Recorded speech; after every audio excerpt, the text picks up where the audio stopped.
Welcome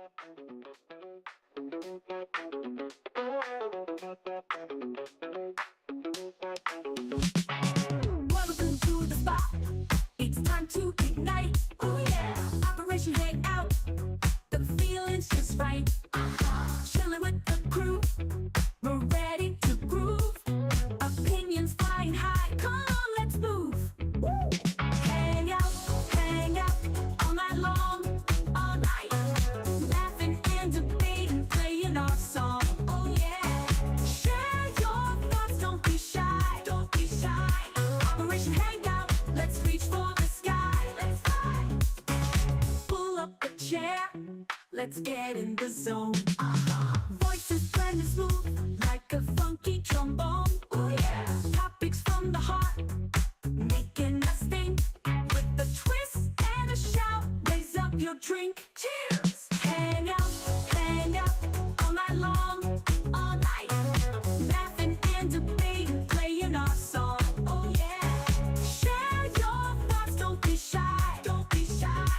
Operation Hangout, let's reach for the sky. Let's fly.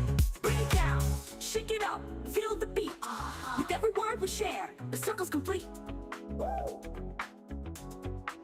Living loud, think it proud, that's what we do. Oh yeah. Join the club, come on through, we're waiting for you. Alright. Hang out all night long, all night. Laughing and debating, playing our song. Oh yeah. Share your thoughts, don't be shy. Don't be shy. Operation Hangout, let's reach for the sky. Let's fly. Hang out.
What is going on, everybody? We're back at another live, another stream. You know where you're at.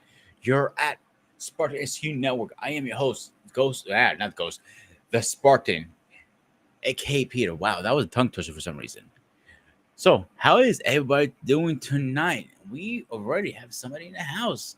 My man, what is going on? Don't worry, bro. I got you. I'm going to drop the link right now so you guys can join this conversation. It's going to be a great conversation. A fun one, I believe. Because when is not fun? You're talking about lightsabers. Yeah, I took them out of storage. I got them out. And we can't do a lightsaber show without doing stuff like that. So, lightsabers is something that always fascinated me about the series. So, why not have a conversation about it? I thought. I own not one, but two, and these are not like cheap lightsabers you get from Walmart or any of those stores. These are legit high-end ones.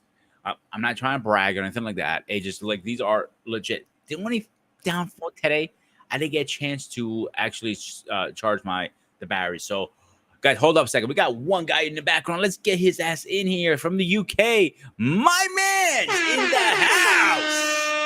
What is going on, dude? Whoa. So what's up, man? How are you? Sorry, internet lagged out. I'm sorry?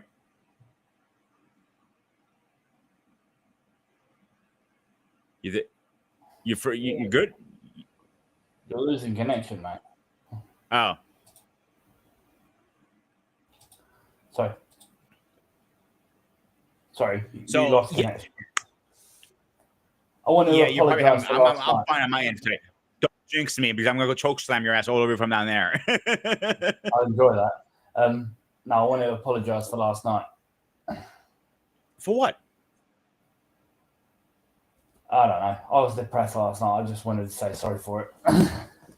Nah, dude, this is why we do this stuff too. If you need to talk to us, you know, we're always here. It doesn't matter if it's me, if it's Bennett, it's freaking baby Groot. I don't if it's Sean, we're all here. Well, I keep saying to you guys, I'm not building the channel, I'm building a community, I'm building a family with you guys. Remember what I told you when you added me on or all these platforms you want to keep in contact with me?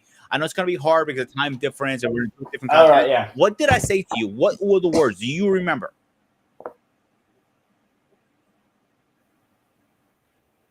Talk about anything. No, I said to you, welcome You to didn't be the there for us. family. Didn't I say that to you? Okay. That's good. Yeah. Then. Okay. Yes, I did. So You I'm did. not a liar. That's one thing. I'm an asshole. I'm a cocky son of a bitch. I am a good-looking beard guy on days. I'm a Spartan. You know what? You get your first button tonight. You've reached your limit on talking. Shut the fuck up. Marianne, what is going on? So with all this said, I will always try to keep my word.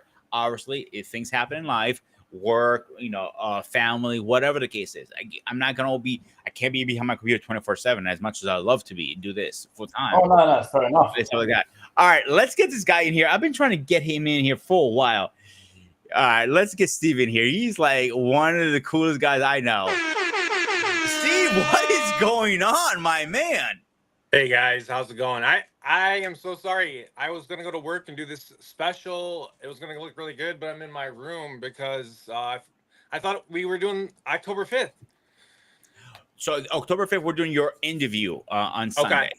I think that's where the mix-up happened. Tonight, we're doing the lightsaber one. Is the Weakest Lightsabers. And I know you're a little bit of a Star Wars fan when I'm here on the streets.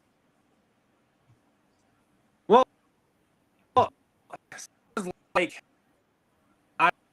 it's really this. It's a story. I think every guy we ever had. Don't you think it's like it's versus evil? So yeah, I love Star Wars. That's one thing is that He's that's a good thing about the story because you had George Lucas who created. He took elements from a religion element, a night element. He took things from all over different elements and he created this universe that exploded. I didn't think he expected to be what it is today. Can we all agree on that tonight? No, he dropped off. Well, I wouldn't say I'm much of a Star Wars fan, but I did like the original 70s one. I really did. Oh, 70 is a classic. You can't go wrong with that. All right, Steve, you good now, bud? Yeah, I think I just turned my Wi-Fi off. I'm pretty far from the internet, so like I'm probably not gonna be here a ton, but my thoughts on Star Wars here. Yeah, you're breaking up really bad, dude. All right, I'm gonna go. I'll jump back in like 1 minute. Steve, you might want to look in. Okay. Do you think? All right, you were saying. You might want to look at. Yeah, well, I'm not really a big. But didn't the guy who played Luke Skywalker buy the license or the franchise of the first or second episode of it? No, the whole series is owned by Disney right now. So at one point it was. Yeah, no, didn't he? Oh no, it was the rights to it, wasn't it? He bought the rights to it. No, Disney owns the rights to it now, dude. They own everything. They own every little thing about it. And some people are going to argue with me here saying, you know, Star Wars, it became worse after Disney bought it. And some people think this is better. I'm in the middle. All right, let's try to get this guy in here one more time. I preferred the original too. Steve, you good now, bud? I think so. I'm down in the basement. Can you hear me okay? Yeah, you're perfect. And light's good. Don't worry about that. A little bit of info for you. A little info for you, and a bit of it if you want to do it or not. Look up Wi-Fi mesh on eBay. You can, in the UK, I've got a set of 3 for for 25 quid, and they're brilliant. They really are. What is that? Wi-Fi? And Oh literally, yeah, they are so I used simple. to have those. See, I actually, interestingly, I'm at my parents' house. So I got divorced and moved into my parents. So I kind of just go with what they have. Like I was gonna do this. I'll do the one on like in a couple weeks. We'll do that. I'll go to my work, but I figure we can talk for like I got like 10 minutes if you want to talk a little bit about Star Wars. I would love to. Yeah. So, what's your That's right. opinion about he was talking about Disney owning Star Wars? I think it went downhill after Disney bought it. Personally, what's your opinion, Steve? I haven't paid much attention since Disney got it. I know that the Mandalorian series is huge on Disney, and Mhm. I think it brings a lot of people a lot of joy just to have those characters developed further. But I do think I consider the George the series, the Lucas Spielberg, that's like its own entity. That's the OG. Oh, I totally agree with it. It was one of the best. David, my man, what's going on? I'll be nice tonight. I'm not gonna give you your other hit. I'll give you a big one.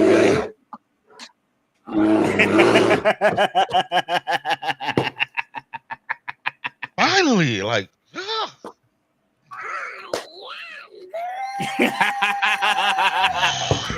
So, Steve, David's little nickname on this street is Baby Groot, and he hates it. and here's the problem. It doesn't make no sense. How am I You- Baby Groot? I'm 6 foot tall, almost 300 pounds, and I'm not skinny at the twig. I don't think they wouldn't call you that to your face. It's all because they're secure in behind the camera. I know. And look, in New York City, you see someone like me walking down the street, you won't say that's a twig. Look, man, that look like a damn big. You run the You other like, way. yeah. Don't think I'm not- I'm a big bear.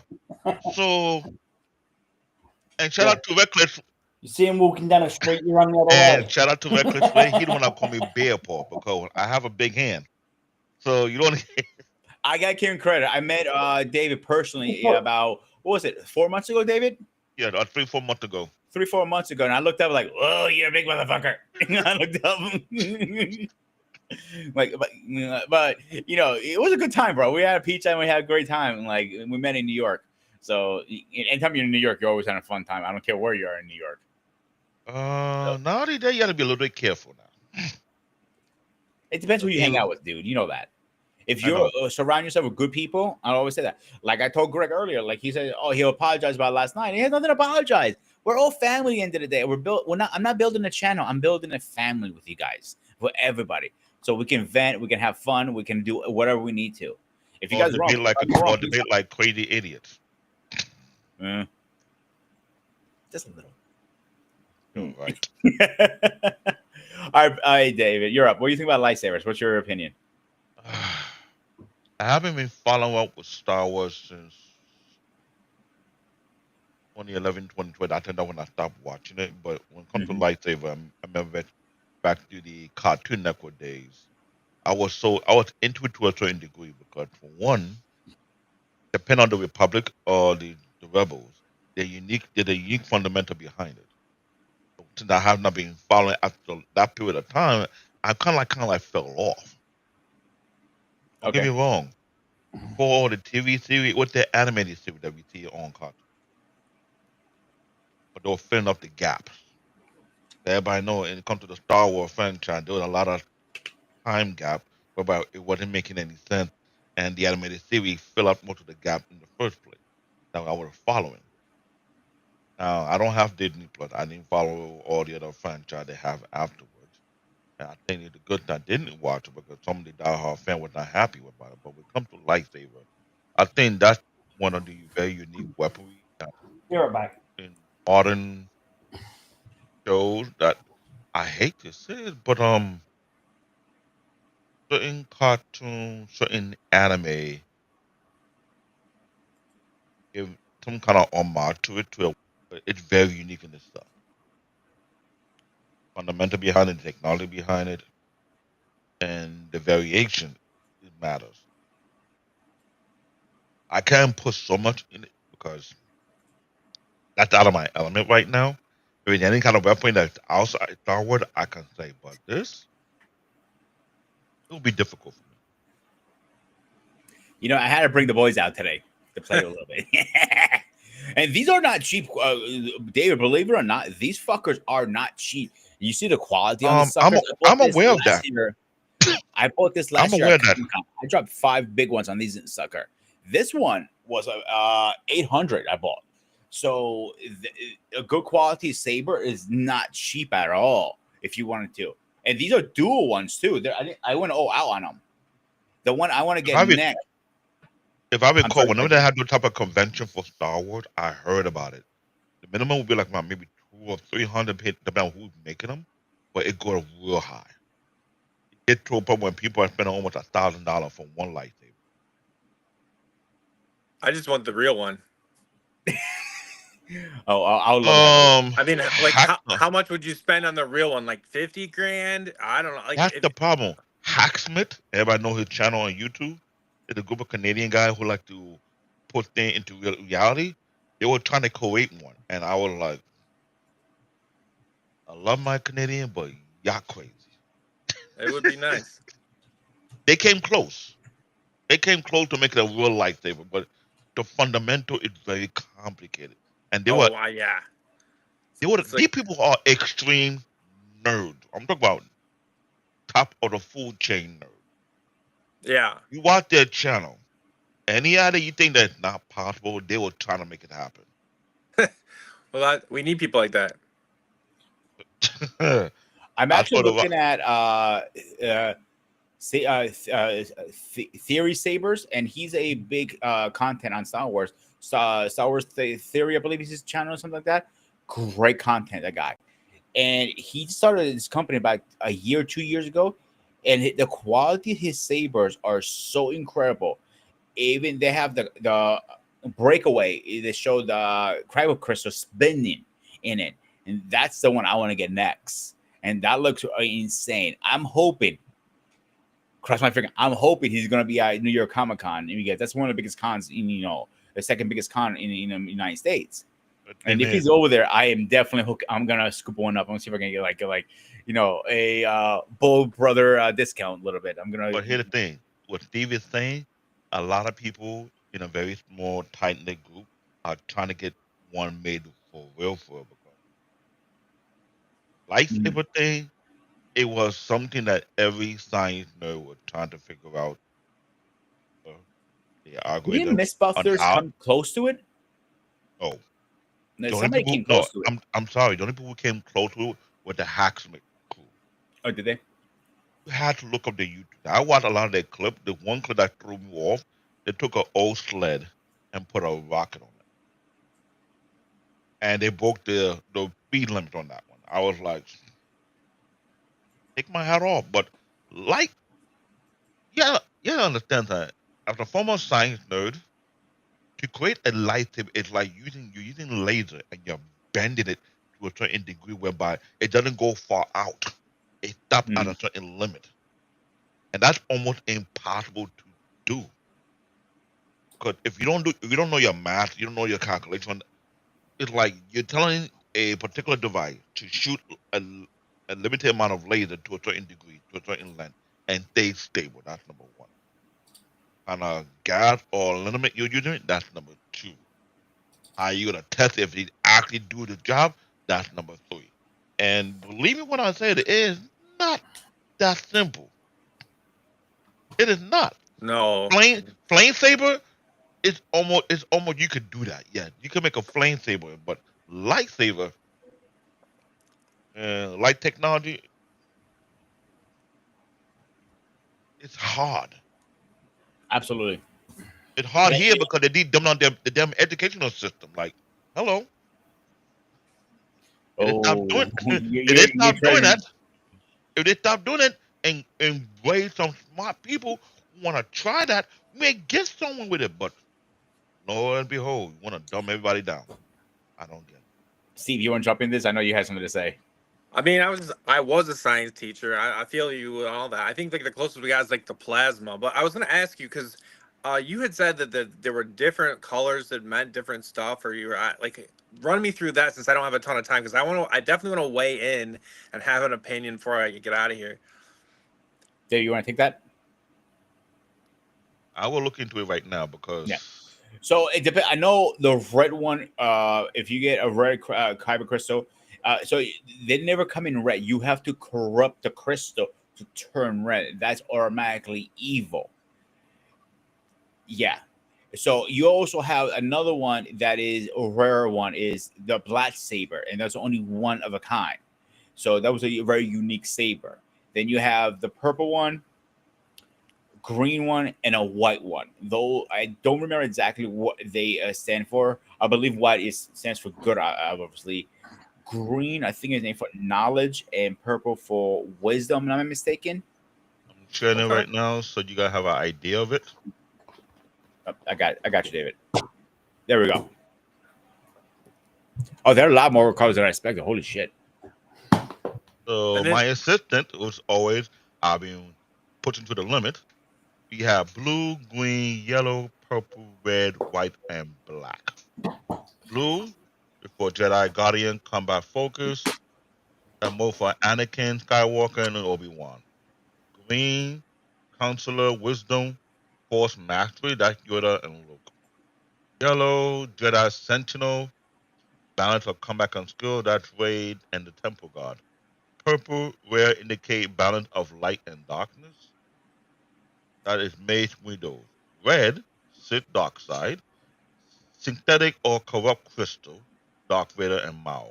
White, purified crystal that's for Ahsoka Tano after cleansing the Sith blade. And dark, that is black, the dark saber.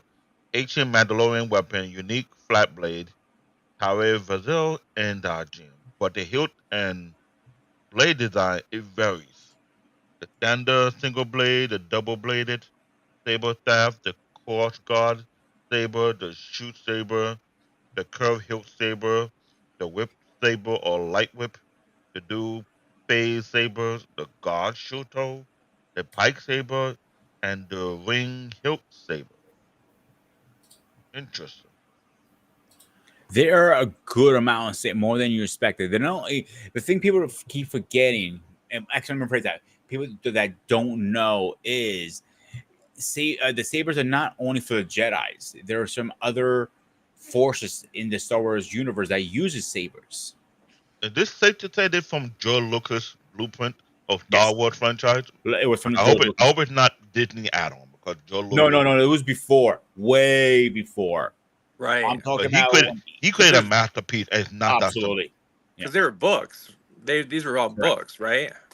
I would assume that's from those. Yeah. But So you have, some it's in the Jedi's are not the only one who are force users. There are other beings out there. There are also force users like the wizards, for example. for sure, Yeah, they're allowed to. They're able to use it. The perfect example to that is actually what was that movie game called? Star Wars Survivor and Fallen Order. Those two games hit it right in the end. I can't deny that. When Yes, I'm David. looking at it, it looks like there are four group of people that use Star Sabers from the different colorism because the blue, green, and yellow that belong to the Jedi, right? right? Red belong to the Sith. Purple are not Jedi or nor the Sith. There's like another group who are balancing light and dark. White, that's more another group totally exactly. Like that's either someone who converted from the Sith and become their own journey, whatever. Or the black is more ancient. It's more like maybe it's four or five group. The black dark saber, it's not like it belongs to a particular group for Mandalorian or there's a different group of people. Hmm. That's correct. The way where I'm looking at right now, it's almost like it's separate. It's a bit of who controls what. Top three is all Jedi. We got Jedi Guardian, Jedi Counselor, Jedi Sentinel. Yeah, I think I like I a gotta go with the blue. I'm Obi-Wan. Like, is he blue? Like the very first, like the first one you said. I don't know. That would be mine. Even though I I thought mean the double-sided purple was awesome, I would kill myself with it because I forget. You know. Yeah, like, technically the bow staff. If you really think that, if you're into martial arts, that comes from the bow staff. But one thing David didn't mention also, there are also three types of force users that are in order: the Sith Lords, and There's one. The Jedi Orders is one, and the Great Jedi. I actually find the Great Jedi very fascinating because they're in the middle. They don't go to the evil, but they will use the dark side's powers to defend good. But they're not under. They will be a part of the Jedi Order, but if they don't agree to a rule, they're gonna tell you go fuck yourself. We're doing this our way now. I like those So guys. you're Maybe saying you're saying the great Jedi are more like the elders or okay. the full In a chain. way, they are, but they're in the middle, David. If you read the profile, they have each one has a little profile. What a Sith means, what a Jedi means, and all that stuff. Let me see if I can find it really fast because it's actually very fascinating. The profile of it. And I this is think why I said Disney messed it up because I think it's cool because there's like so much parallel between, like you said, Elder. It made me think of like Lord of the Rings, and then also Wands bingo, and Harry bingo. Potter. Harry Potter. It's all like the same story. That's what I was saying in the beginning. Is the Harry Star Wars? Potter is one thing, but Lord of the Rings is so detailed that Yeah. I hate to say it. The movie did it to a certain degree, but if you ever got chance or hold a book, to be honest, I never got a chance to start reading a book because if I'm going to read the book, I need to not to be interrupted reading that book. Right. That book is bigger than the Bible. Oh yeah. It's got all those songs in it and poems and yep. Has anyone ever heard of Colin Firth? I've heard of them. I And know Colin Firth. He built some of the things from Star Wars. He did. Maybe he did, but he created a whole new language. That's what made it bad. It's like saying if you want to take the book and want to create a proper TV series, ladies and gentlemen, I hate to say this, but if you want to make the book a real good TV series, please don't do it to Amazon. He Don't. actually built the Land Cruiser out of his actual garage, out of an electric motor, like Colin Firth did. You know that speed thing that they used in the race? In the first, I think it was like first or second one. He actually built that out of his garage in the UK. And He made it. Wow. Yeah, he made it from scratch. That's I actually crazy. put a link to his to the exact car that he built. I'll actually show you guys right now, really fast. That's It's incredible, actually though. pretty good.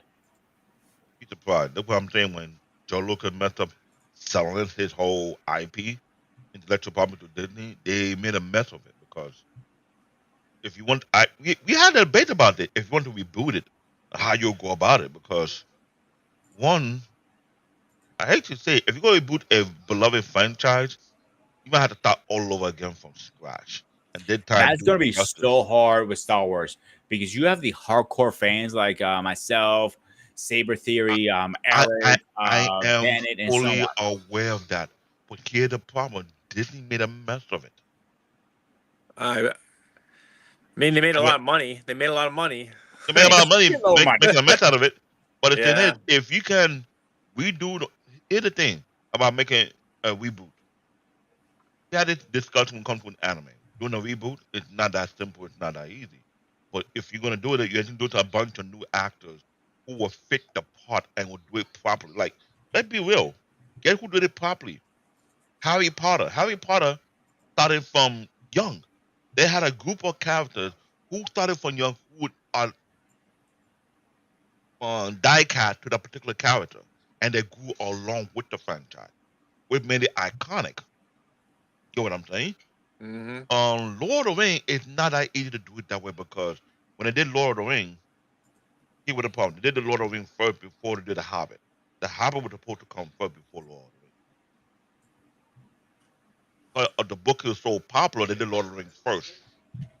The first three movies, I had the extended edition of it, director cut. It's a masterpiece. Imagine do the same thing for the Hobbit. Yeah. Those two together, it's ridiculous. So if they would have had the director who did the movies do the TV series and start to die cat and start finding characters who will grow with the franchise and get it done properly, I would say put it on Netflix, not Amazon. Because I heard that Amazon did that to one book and they didn't do too well. We had that discussion about it, how Amazon have a bad way of messing things up. That's the Yeah. issue. Yeah, I don't know. It's just such a weird format now with all the streaming companies doing all of the production, but I don't know. I actually, guys, I'm gonna get out of here. I'm sorry to leave only so fast, but thank you All for right. having me on here. It's good to come in. Come in next time. I would love to. And I like Star Wars, but I like a lot of stuff. I love to read. I love, I'm up for any kind of discussions. But yeah, Star Wars is something that I think it's in everybody's hearts. At least most of the guys. I think it's more of a guy's thing. But These Star Wars for the older generation. I'm not sure yeah, about the new generation because yeah, I know who the fan of George Lucas and what he have done.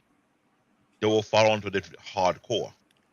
for This guy to build a car that based on the the Woo! cruiser. Yeah, that's pretty sweet. All right, you guys Yeah. have a good night, and thank you for having me for a minute. Yeah, Steve, do me a favor. Watching the background, I'm gonna present something. I might be very interested on your end Okay. about this. All right, if you don't mind. No, yeah, I can stay for a minute. All right, cool. Let me just pull it up right now. It's actually very the code of the Jedi's and the stuff. I found the codes. So this Yeah, it might be in is UK. all right. This is a Sith Lord. So it says. I apologize. My reading is not the greatest. I have a reading disability. Peace is lie. There is only passion. Those passion a gray strength. Those strength a great power. Through power I gain victorious. Through victorious my chain are broken. The force set me free. That is a code of the Sith Lord. Now this one, where is it? Is the Jedi's code. And it goes, there is no emotion, there is peace. There is no ignorance. I can't pronounce that word. Ignorance. There is no knowledge. But There is no passion. There is a sentence. Serenity. Randy, Thank you. there's There no is chaos, there's no harmony. comedy. There is harmony. There is no death. There is the force. And the last one I want to show you is this one. This I one. like that one. That one's cool. Yeah. I'm not so much. I don't think I'm a natural Sith Lord, which I'm okay with. This is the great one. This one that fascinates me the most. I have found the Great Jedi is very fascinating. Okay. So there is no dark side or a light side. There is only the force. I will do what I must to keep the balance. The balance, what is what I keep me together. There is no good without evil, but evil must not be allowed to flourish. There is passion, yet emotion, sanity, yet peace, choice, yet order. I am wise of the flame. I'm the weirdo of the flame, the Oh, weirdo, protector on my of bad. balance, The weirdo of the flame. the protector of balance. I am the Thank you, holder Dave. of the torch, light in the way. I am the keeper of the flame, soldier of balance. I am a guardian of balance. I am a great Jedi. That sounds like a rogue. I like I it. actually like the gray. That I always graduate to the gray area because I think they're the most balanced from all So three. they're a rogue. They're not on either side. They're, You know what? One Correct. hit me was there's no good without evil. That one, like, that's true. You gotta have it, right? You gotta have some evil in order to get good, the light to shine. So that was cool. Thanks for sharing that. And Anytime, you brother. guys have a good night. Yeah, you too, man. right. Bye-bye. Thank you. And I believe, I hate to say this, when Joe Lucas quit the Star Wars franchise, I don't think he realized how much a major influence that franchise became. Because remember, we talk about how anime, we come to the anime community. The Mhm. anime community consists of both anime creator and manga writers. And what people don't notice about that community is very unique. There's no rivalry among them. They work among themselves and they feed off from ideas from among themselves. So the way the Star Wars franchise have done, it influenced other franchise to either create something as expansive as that particular franchise or better. Because when you talk about lightsaber, looking at the list and the weaponry, there's the fundamental behind why Joe Lucas created that. And there's a detailed information behind each one. This is why I wish I took more time to study it, but I when I heard when he sold it to Disney, I was like, oh, he sold it to the devil himself at that point. But I have a video I want to play the first. I have a couple videos. I want to play the first one right now, so we can keep going with our conversation because I'm actually enjoying this tonight. I don't know about you guys, but I'm a geek who comes. What was the weakest lightsaber color? In Star Wars, we've seen a lot of different saber colors like blue, green, and even purple, but there was one that was known to be the weakest. Instead of any of the colors I just mentioned, the weakest color was actually orange, and here's why. See, most lightsabers were powered by a kyber crystal, but orange sabers weren't, and instead, most of them were powered by what was called a colon crystal. Colon crystals looked almost identical to kyber crystals, but when ignited, the blade was a lot weaker and could barely even cut through things. This crystal had such a reputation for being weak that many called it Fool's Kyber. What was the weakest light? okay. So The orange idea is the weakest one. That's But here's the thing: the idea of using a crystal to power a lightsaber. As a nerd, it's how would I say it? There had to be a fundamental reason why you're looking put it that way. It's the nerd side of me. Because everybody understand when you shoot light through a crystal, the light will retract or it gets split up to different spectrum, right? And looking at that, it's like saying there had to be a unique way of using the crystal to not only refract the light, but also bend to a certain degree. So that is why when I'm seeing right now, I'm thinking maybe there's a possibility that you got actually create a lightsaber, but if you can understand the fundamental of and crystal and behind it, how you can in that certain way. Shout out to Tony so. Stark, Here's two that questions in particular, for the panel right now. arc reactor. Why did they use inferior crystal? So here's two questions. They are really I'm not- fast. I said, why did they use the inferior crystal? So that's don't one know. question. I Why didn't they? don't know how to answer that question. That's above my pay grade. I think it probably because it couldn't handle the power behind it. That's the only thing I can think of. But the second thing, I don't know if you know this, David. Before on the first the Great Jedi War, the first one, they didn't have lightsabers like this. And loose lightsabers, the crystal was the power source, right? They had actually a backpack, a little mini like a fanny pack that used to power the lightsabers at one point. So that explains you right there. They need some kind of power source to power these up. It could be a design flaw because as a person who understands technology With these lightsabers, this is what I power mine up with. With a no, 18. I know what I'm but based on the franchise idea of using different crystals can be very based on different ranking. Because remember, when I looked up the different colors, it applied to a ranking system right off the back. So for someone using a blue crystal for a Jedi Guardian, so you have Guardian, you got Consoler, you got Sentinel. What about the Cadet? What do you call those? Oh, Padawans. Cadet. Padawans. Yeah. Padawan. So what kind of lightsaber would they be using? Depends really. See, here's the thing with that. The crystal, you don't pick the crystal. The crystal picks you. Yeah. Look it up. The crystal always picks you. So that is now where it is a fundamental conflict with that. If the crystal pick you based on the type of crystal it picks. No, let me rephrase it. If the crystal pick you, depending on that crystal that's picking you, the type of unit you'll be using is going to vary. If that's the case. Well, all crystals are not made the same, if that is correct. Right? Mm-hmm. And based on color grade, it determines the level of strength. It's not so. For most part, yes. But you also forget it depends on the user of the lightsaber. That's one thing you got to keep in mind. Like you had Obi-Wan, he's a a very strong user of the Force and the lightsaber. He was probably the second best from Yoda, and he had, I believe, if I remember correctly, purple. I believe his saber color was, but he was a very strong, user. That's why he was also a master and on a council.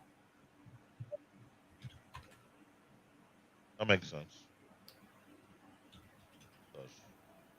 But if I'm trying to look at it in a more technical aspect of thing because the crystal picked the user, and based on that crystal, it depends what kind of unit you're allowed to use it with. That Yeah, I looked up. I was right. It was purple. Obi-Wan had purple. So it really depends.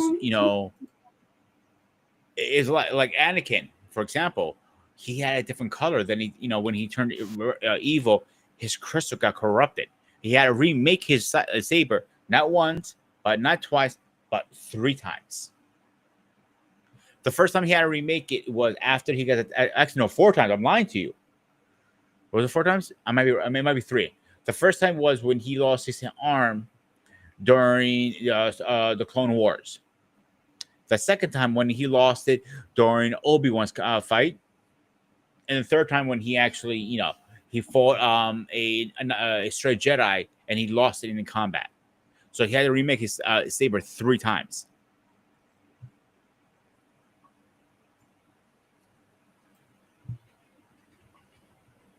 hold on, Yeah, go ahead, man. that sounds uniquely different because I'm thinking what franchise had that same fundamental. How did they make the crystals? The crystals actually are not man-made. They found on a planet, the Kyber crystals. So they're only one planet, and you got to travel. When you go through I don't want to say trials, but you have to go through this crystal selection. Let's put it this way, before a better understanding. And the crystals are going to call out to you. And when you find it, you literally pick it off the rock, and that's your crystal. It usually is this huge, a bit like Harry Potter's I'm wand. sorry? A bit like Harry Potter's wand. Similar but different at the same time.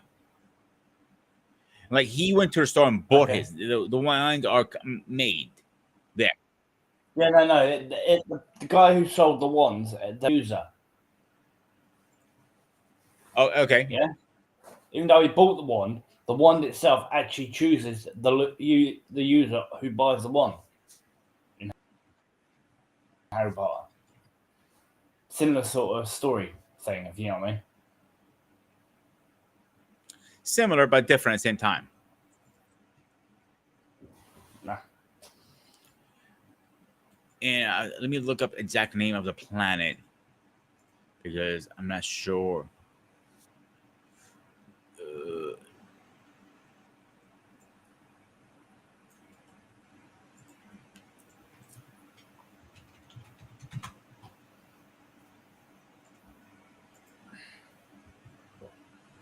And the planet is called Jengaman. And it was discovered in 1878 BCD. That's Star Wars years, obviously. It was that's the only place you can find that crystal. So you have to get it from there.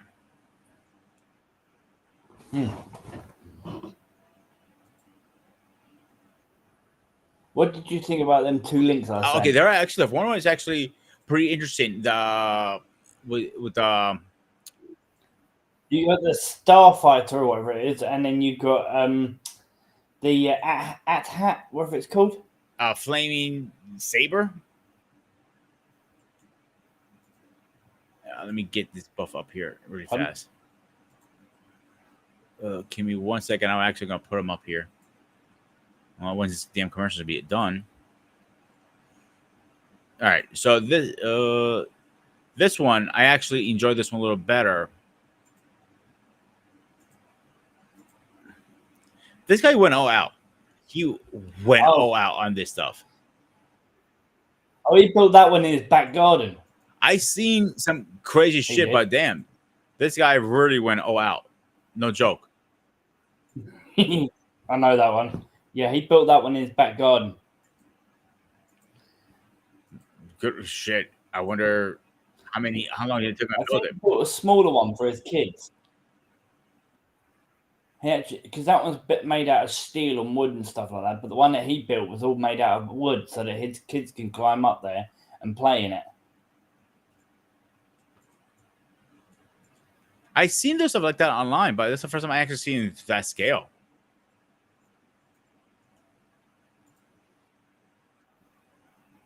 You know what I'm saying, guys?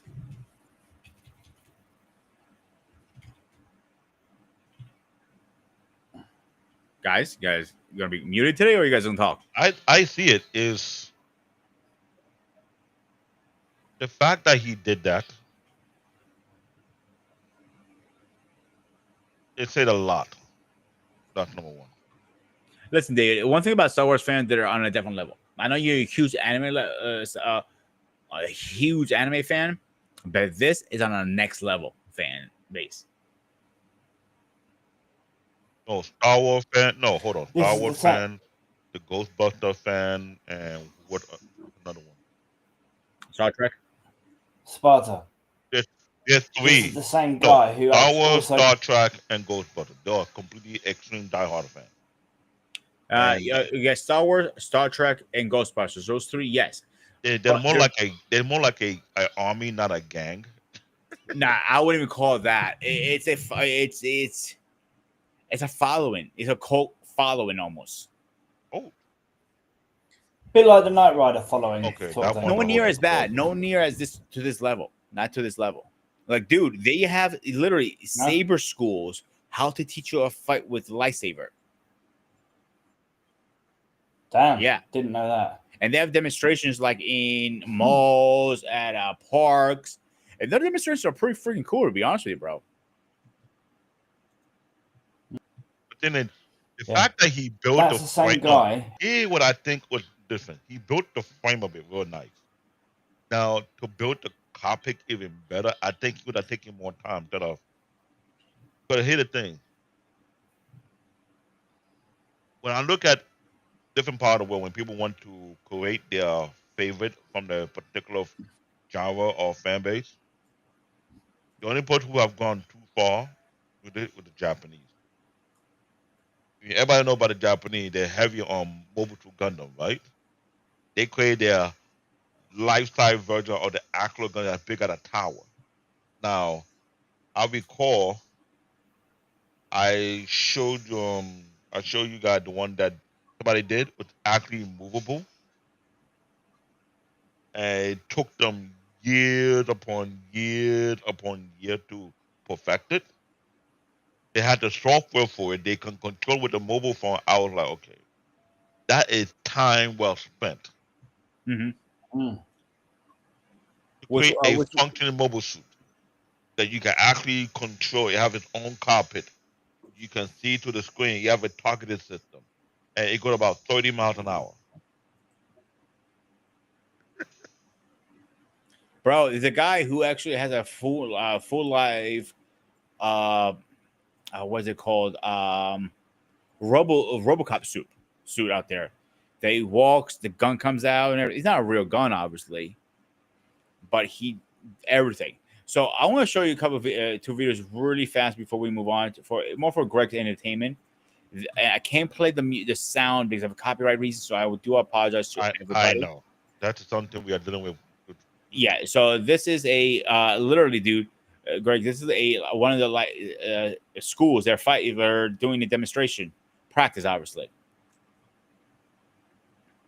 And I'm like, there's no joke on this, and this is another one that I actually came across this couple of years back, and this one is actually a very cool one. This is my personal favorite one.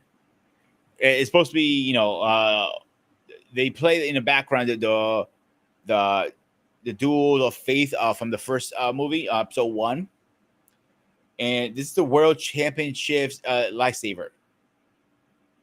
You're talking about bringing it to the Olympic. There was rumors about that. That'd be stupid. I disagree with that. This is not a Olympic sport. This is not even a sport. I'll be honest with you guys. I know it's not. Yeah. It is offense and bow staffing. I'll give him that. It is some fighting technique like Form 1, Form 2, Form 3, and Form 5 is after real sword fighting. Thing about sword fighting, that's more on the martial side of things because I know people like to do the lightsaber thing. Wait. I'm gonna push back a little bit, David, on that one. We just said. No, the way I'm saying that, like the double sword thing. I'll be honest. In medieval time, I don't see a lot of people who use double sword. They use two sword in some kind of way. Yes, I do understand, but double sword. Let's be quite honest. In all sword fighting history, where do you see the idea of people combining two swords into one as a double sword? Let's be frank about it. It's not the English. It's not the Turk. It's not the Scottish. Come on. You got to be honest here. There's swordmanship around the I'm gonna push world. back a little bit. I'm almost shards like yourself. I do think Japanese sword fighting is superior and everything, but there's other styles of sword fighting too, just not only Japanese. That's the only thing I'm pushing back. No, you're correct. There's what I'm saying. I know I'm correct. Globally, there's a global history of sword fighting. The English style of sword fighting, the Indian type of sword fighting, the Scottish, you have the Greeks too. Don't forget about the Greeks. The Greek, I know the Greek, the Japanese, the Chinese, the African, Native American. Yes, they're different style, but the style whereby the range of weapons has expanded tremendously. Plus, craftsmanship. Mm-hmm. We had shows that were comparing sword construction and design, and which sword is more likely the strongest or the hardest sword, based on how it was smithed. We all know the Japanese katana is top notch.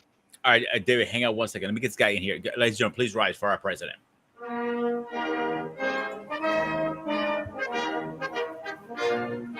Mr. President, how are you doing tonight? Pretty tired, but just want to jump on for a little bit. All right. I don't know about you, my man. I had to bring these out tonight. I had to bring my boys out. I hear it. I see it. So I don't think I ever showed you this one, did I? This is the first one I ever bought. No, you didn't. This is the first one I bought years ago with CQ. CQ, I was almost threw a freaking a book at my head because I paid $800 for the sucker. Remember was that Saber Forge or what? Yeah, remember I told you don't buy them; they're not worth the quality. Mm-hmm. It is a good metal. Don't get me wrong. It's the soundboard with the quality is not there. Yeah. Now you probably remember this one, of course. Oopsies! Don't tell my landlord. Man, this is you probably remember this one. Well, yeah, that's the one you bought last year, right? Yeah. I'm hoping this year is Saber Theories is going to be there because I will pick another one up this year if he's there. I collect them, dude. Shit. You're crazy. But... Yeah. Hello, Craig. First of all, hello, Craig. How are you doing tonight, sir? I'm doing good, buddy. Good to see you again. Yeah.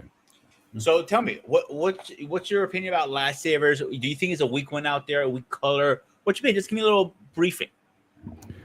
I think it depends on the situation, right? I mean, bottom line, it doesn't matter who what strength of lightsaber you have. Will it cut through skin? I was watching a little bit of one of the videos you were saying, but the orange ones, they couldn't cut through metals or whatnot. But what's this application? If you're in a wartime situation where you're going man to man, as long as it can cut through flesh and bone, that's all that matters. It doesn't have to cut through necessarily metals when you're in the field, just like a traditional sword. When people used to fight wars and battles with swords, with actual swords, as long as it goes through flesh, then that's really all that matters. So it doesn't have to be super hyped up. Really, it's only when you're talking about Jedi versus Jedi is where it's going to possibly factor in. But even then, it really depends on the skill of the Jedi. Now, we all, I know you guys didn't talk about, I think there's like 7 saber forms or main categories. I mentioned, so, right, so 7. It so again, there's defensive ones, like Obi-Wan was known for like a defensive one. Anakin's was a lot more on the aggressive side. Mace Windu, he used I think it was called the Vapod or something like that. That it was kind of like That's very what it was. close to the dark side, which I thought was one of the reasons why his lightsaber was kind of purple. It was almost like a blue and a red lightsaber. Blue and red typically in pigments, makes purple. So I thought it was purple because of its use of dark energy or dark side energy. And Mace, he was able to balance it out and still stay on the light side, but draw into some dark side energy when he needed it. So that's really, I think, what matters as well is the skill of the wielder of the lightsaber. And as long as you're skilled, then I don't think it really matters whether you're using a red or dark or a red one, a red Sith blade or a black blade or a white blade. The idea is to dismantle or to defeat your opponent. So Correct. So I'm sorry to cut you off, Paul. I looked up the forums. I'm actually going to show my screen for this one because there is a lot to try to pronounce here.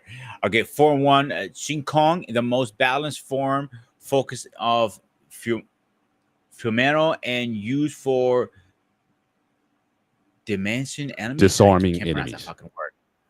Thank you, Paul. Form 2, Masao. Form 3. So I believe that's the one that Obi-Wan used. I believe so also.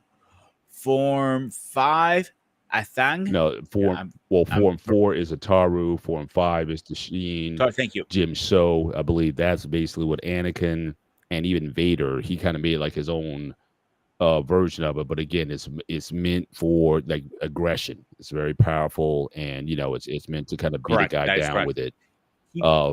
If I'm not mistaken, I think he mixed a couple forms together because of his new armor, he couldn't move as fast. Correct. So he had to really modify it in order to, to make it effective. Then you got, and you have the last form. Like I said, Form 7 of Vapod. So again, Mace Windu, at least he's the one who's most known for using that form because again, he was able to draw on. He was like the one who got very close to using dark side force powers, but it never corrupted him though. He was able to sort of balance the two out, and that's why I always thought, like I said, his lightsaber color was purple. Now it was purple in the films because Samuel Jackson wanted a purple one. He actually asked George personally because he asked George is like, what are lightsabers? So it's usually blue, green, and red. You get a choice, and then he said, well, what about purple? And he said, yeah, we can go with purple. It's weird because of his request, his personal request, they made a whole, theory and they made a whole, practice out of it. I mean, like they had to explain, this like David read earlier, the colors of the sabers and whatnot. A lot of that stuff it was pretty black and white back then. And so again, it was blue and green were good. Red was bad, but then they came out, like you said earlier, they had black ones, they had all white ones, they had, shout out to him. Eric goes a comedian, but the Mace was a user of Form 7, but the person who has mastered to the T, nobody could beat him with it, and it was actually the person who taught Matthew Munu. I can't pronounce his name today. I can't pronounce. It was Yoda.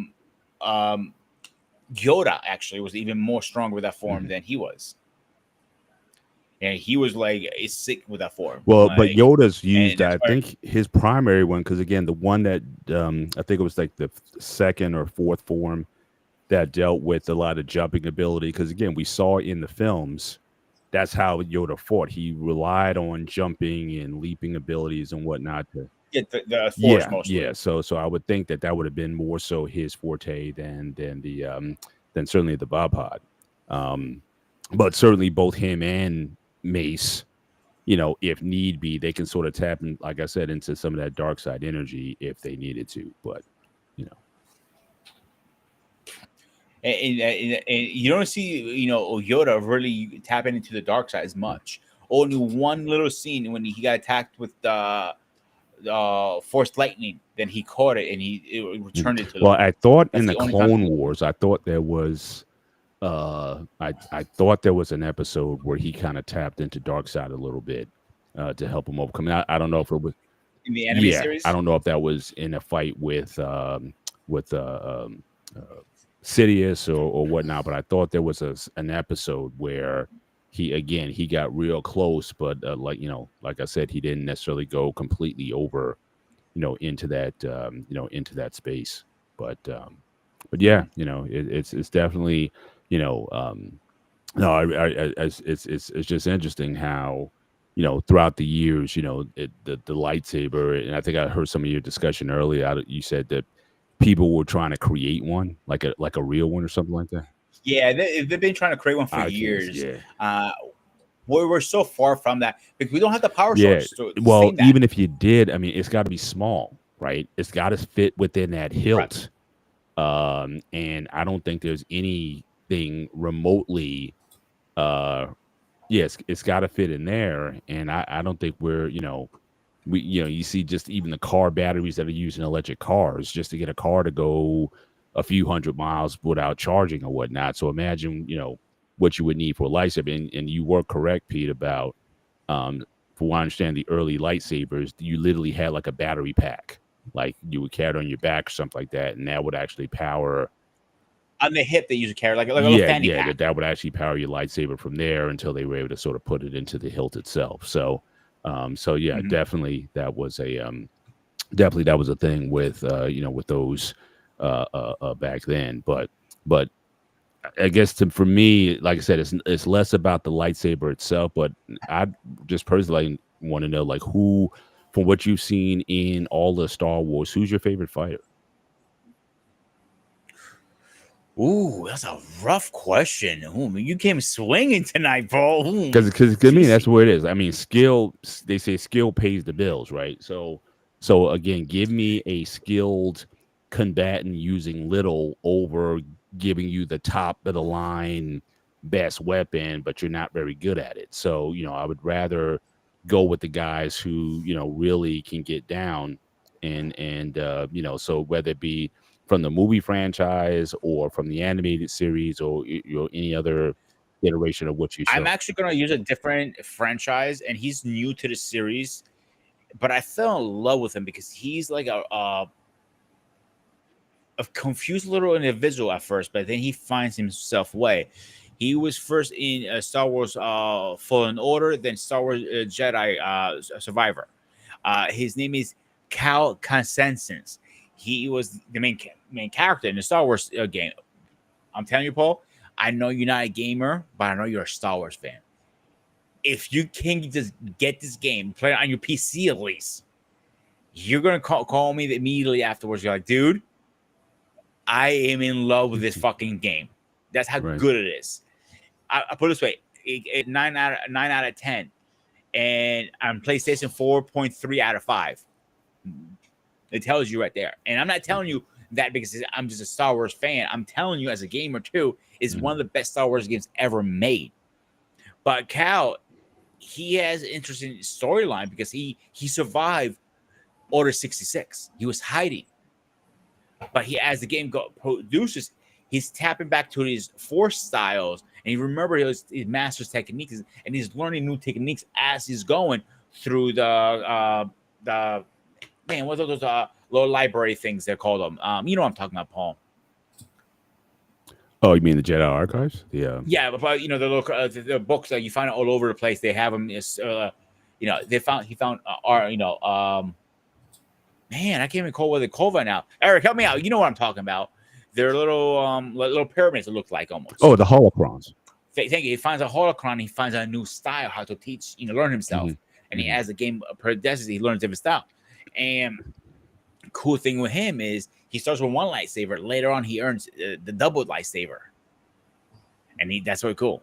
Go ahead, bud. You don't have to raise your hand. You can just jump in. Yeah, sorry, I didn't want to interrupt. That's why I put my hand up. You're good. You're good. What was the game called? Star Wars what? Star Wars Jedi Fallen Order is the first one, and Star Wars Jedi Survivor is the second one. It's two of the best games ever made. So, Paul, come back on you. What's your favorite Jedi then? Oh, it would probably be Anakin. I mean, it's a toss between obviously Anakin and Obi-Wan. I mean, I think certainly Really? the fight that they had again at the time. It was a cool fight. I gotta give him that. I mean, and the crazy thing about it was it wasn't even the best, because if you watch, you can watch some you can certainly watch some of the behind the scenes footage, like where they actually do the simulation. The fight was even better Mhm. than what actually made the cutting room floor. It was that good. And we were like, even the fight that they had with Count Dooku, where it was Obi-Wan, Anakin, and Count Dooku at the beginning of the film of Oh Revenge yeah, of the that was a Sith. cool one too. But it was even cooler what they shot. So it's like what they rehearsed was a lot better than what the actual finished product was. So they definitely left a lot on the cutting room floor. Oh yeah, I agree. But So one thing I want to jump in, and I don't know if you may not know this. So people have given so much shit to Lucas during that movie. He said, "Oh, a real, sword fight. You're not be swinging your saber around, all this stuff." But people don't understand the reason the swinging was. So every time Anakin was trying to make a strike, Obi was already there to block him. So he swung around that. Same thing for Obi. Because they knew each other's moves. So the whole swinging around thing. I'm sorry. Yeah, they definitely knew each other very well. They trained they trained often. So yeah, definitely. But no, I just thought, and that's the thing that was really disappointing about George and the prequel trilogies that really hurt, because I mean they stepped up the Star Wars fighting so much. It went up like 10 levels. Like I know the classic, Obi-Wan versus Vader in the first movie, and you got Luke and Vader in Empire Strikes Back, and you got the third film. But I mean, nothing compares to what we saw in the prequel trilogies. Nothing. And I don't even want to talk about the sequel trilogies where the lightsaber fighting was horrible. I thought it was like there was none there. It was a regression in the skill, but you saw the skill in the prequel trilogy, and that alone should have been enough to quench the thirst of the Star Wars fan. But unfortunately, those fans drove Lucas out of Star Wars. I will always blame the Star Wars fans, those sycophant fans, for driving George Lucas out of the Star Wars franchise. He brought so much innovation in the prequel trilogies that warranted him. She should have got a lot more love for what he got us. And then all what you saw 100%. Since '99, the explosion of YouTube, and what we started seeing was all these lightsaber clubs, battles. A few minutes ago, right? What's that? I showed 2 videos earlier. I don't know if you caught those. I caught a brief one, but I mean, like the whole, like what blew up YouTube, like what really helped to popularize YouTube. There was a couple guys. They actually created this video, Ryan versus Dorkman. If you look up, they had 3 videos that they did, and it just blew up YouTube and it blew up the internet. I mean, but all of that was inspired by the Phantom Menace, and again, everything that came after that. I mean, it was just, but you've had a lot of the skills, the combats. It almost became like you formed a martial art, because we all know, like the first Star Wars, it was like very much kendo stick, motivated, had, fencing and things of that nature. Eric, I think you mentioned Bob Anderson earlier, as who trained a lot of, trained those guys early on, but he comes from like a swordsman, fenceman thing. But the level went up where you start to bring the acrobatics into it, and the timing, and what I really liked about what and it was Nick Gillard, who was the stunt coordinator for the prequel trilogy.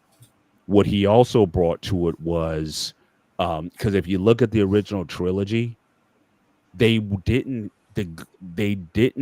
swing to hit one another. If you notice, It was only to make contact with the lightsaber.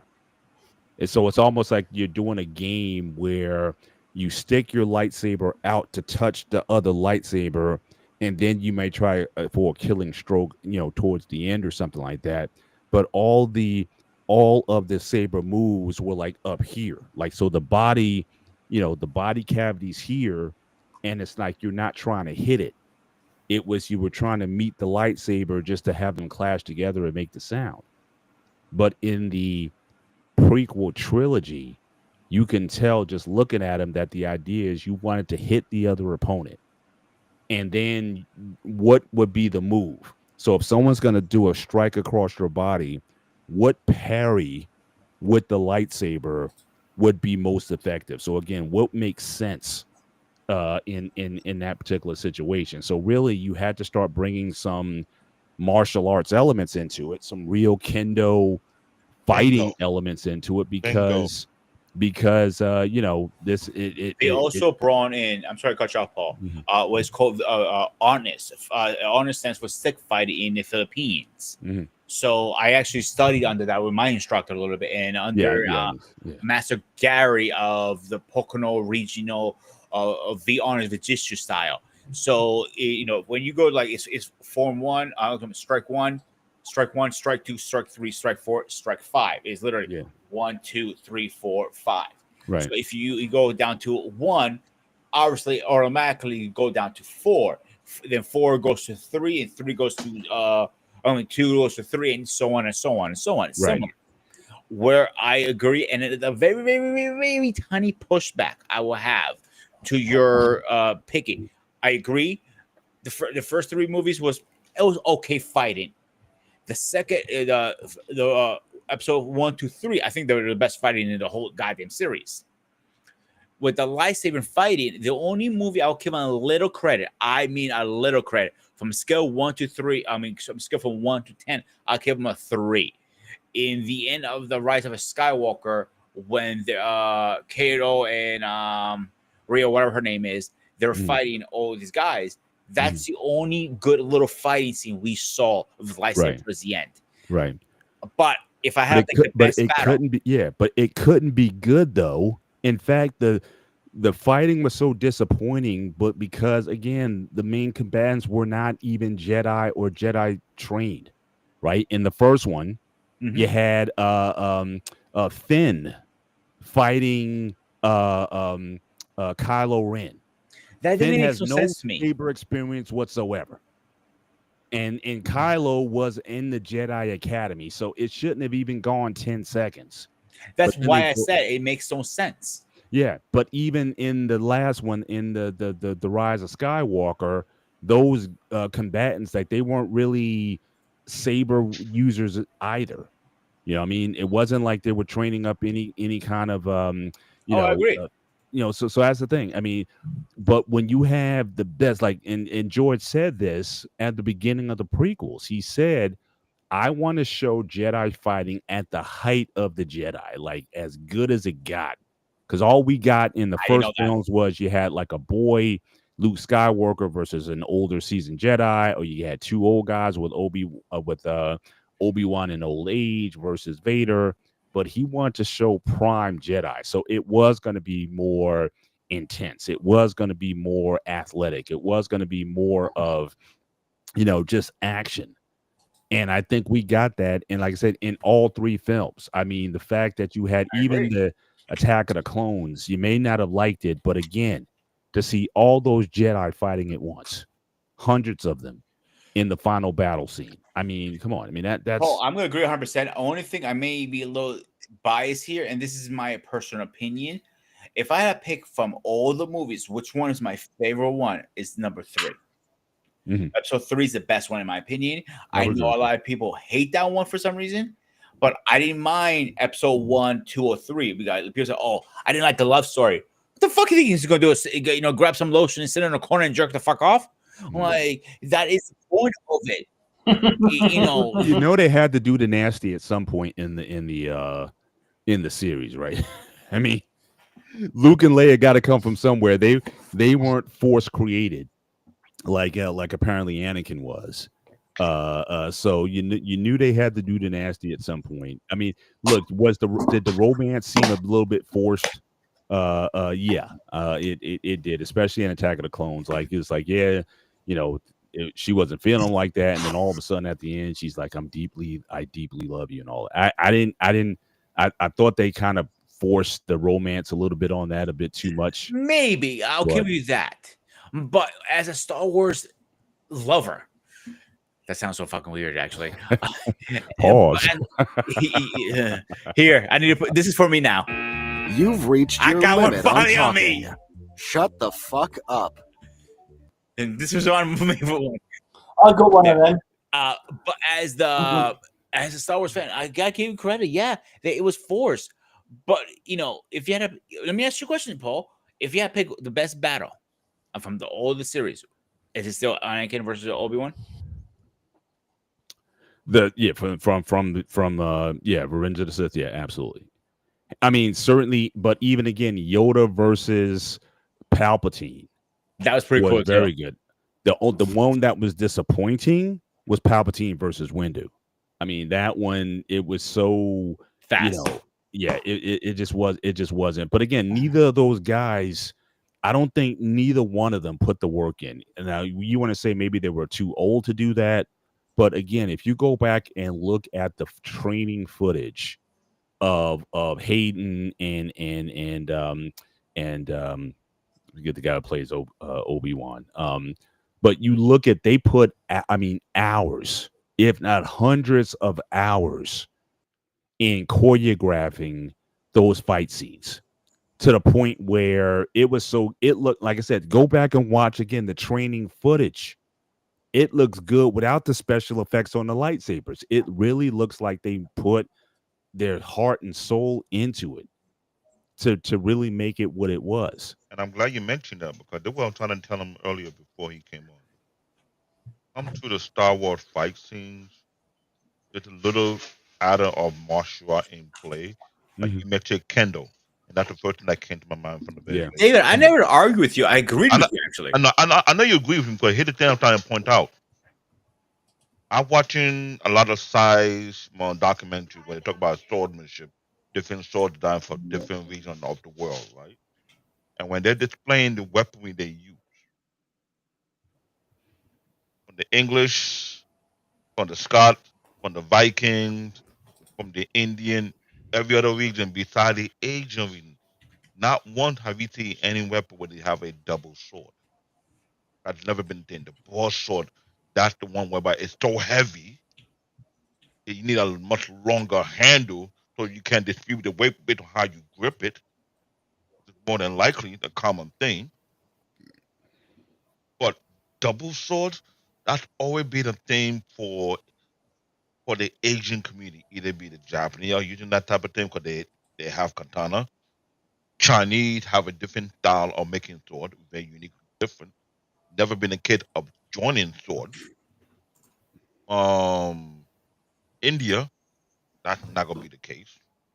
So that's out of place. This is why I say when you watch document like I watch document come to Storm, because I'm over the fan of sword, on how it built, how it's made, how it's designed, what the science behind it. And when it comes to blacksmithing sword it's an art. Oh, absolutely. I will agree with you. They keep it 1,000. It is an art. And it still is an art today. The only art that is hard to master is building a katana because there's a bunch of folding techniques based on the material and how many times you gotta go through the fight. Like, dude, it's not a joke. So when you see the Star Wars fight scene, you can tell right off the back. If you're a fan of swordsmanship, there's a mixture of one or two or three different type of martial arts in the sword play, regardless. Because fighting with a double sword is not that simple. Yeah. But what was your reaction when you saw Maul in the first movie where he ignites that other side? Oh, I was. You were like, holy. That's how I was. I was screaming up in my lungs like, "Holy fucking shit! This is fucking cool!" That was like one of the biggest pops ever. It was a pop, but it was a shocker because no one expected that one coming. I'm like, okay, Yeah. you just cheated. To me, in my head, you just cheated right there. Because first and foremost, it's one thing you have a saber, but a double saber, and the way he was moving. And that's my biggest disappointment. You would have got more reaction because they showed that double saber in the trailer. They shouldn't have done that. They should have that should have been like the biggest reveal ever in Star Wars. Bingo. But when they showed it in the trailer, I'm like, I mean, yes, it's enticing. It's like you want to see it because you want to see a double helm lightsaber, but they should have held that one in my view. Yeah, and I just agree had with the you. whole audience would have just like They could flipped have out. kept it out of the trailer. So when Exactly. you see it in the movie, and you're like, that'll be something you put a hidden camera and watch everybody react to like, holy.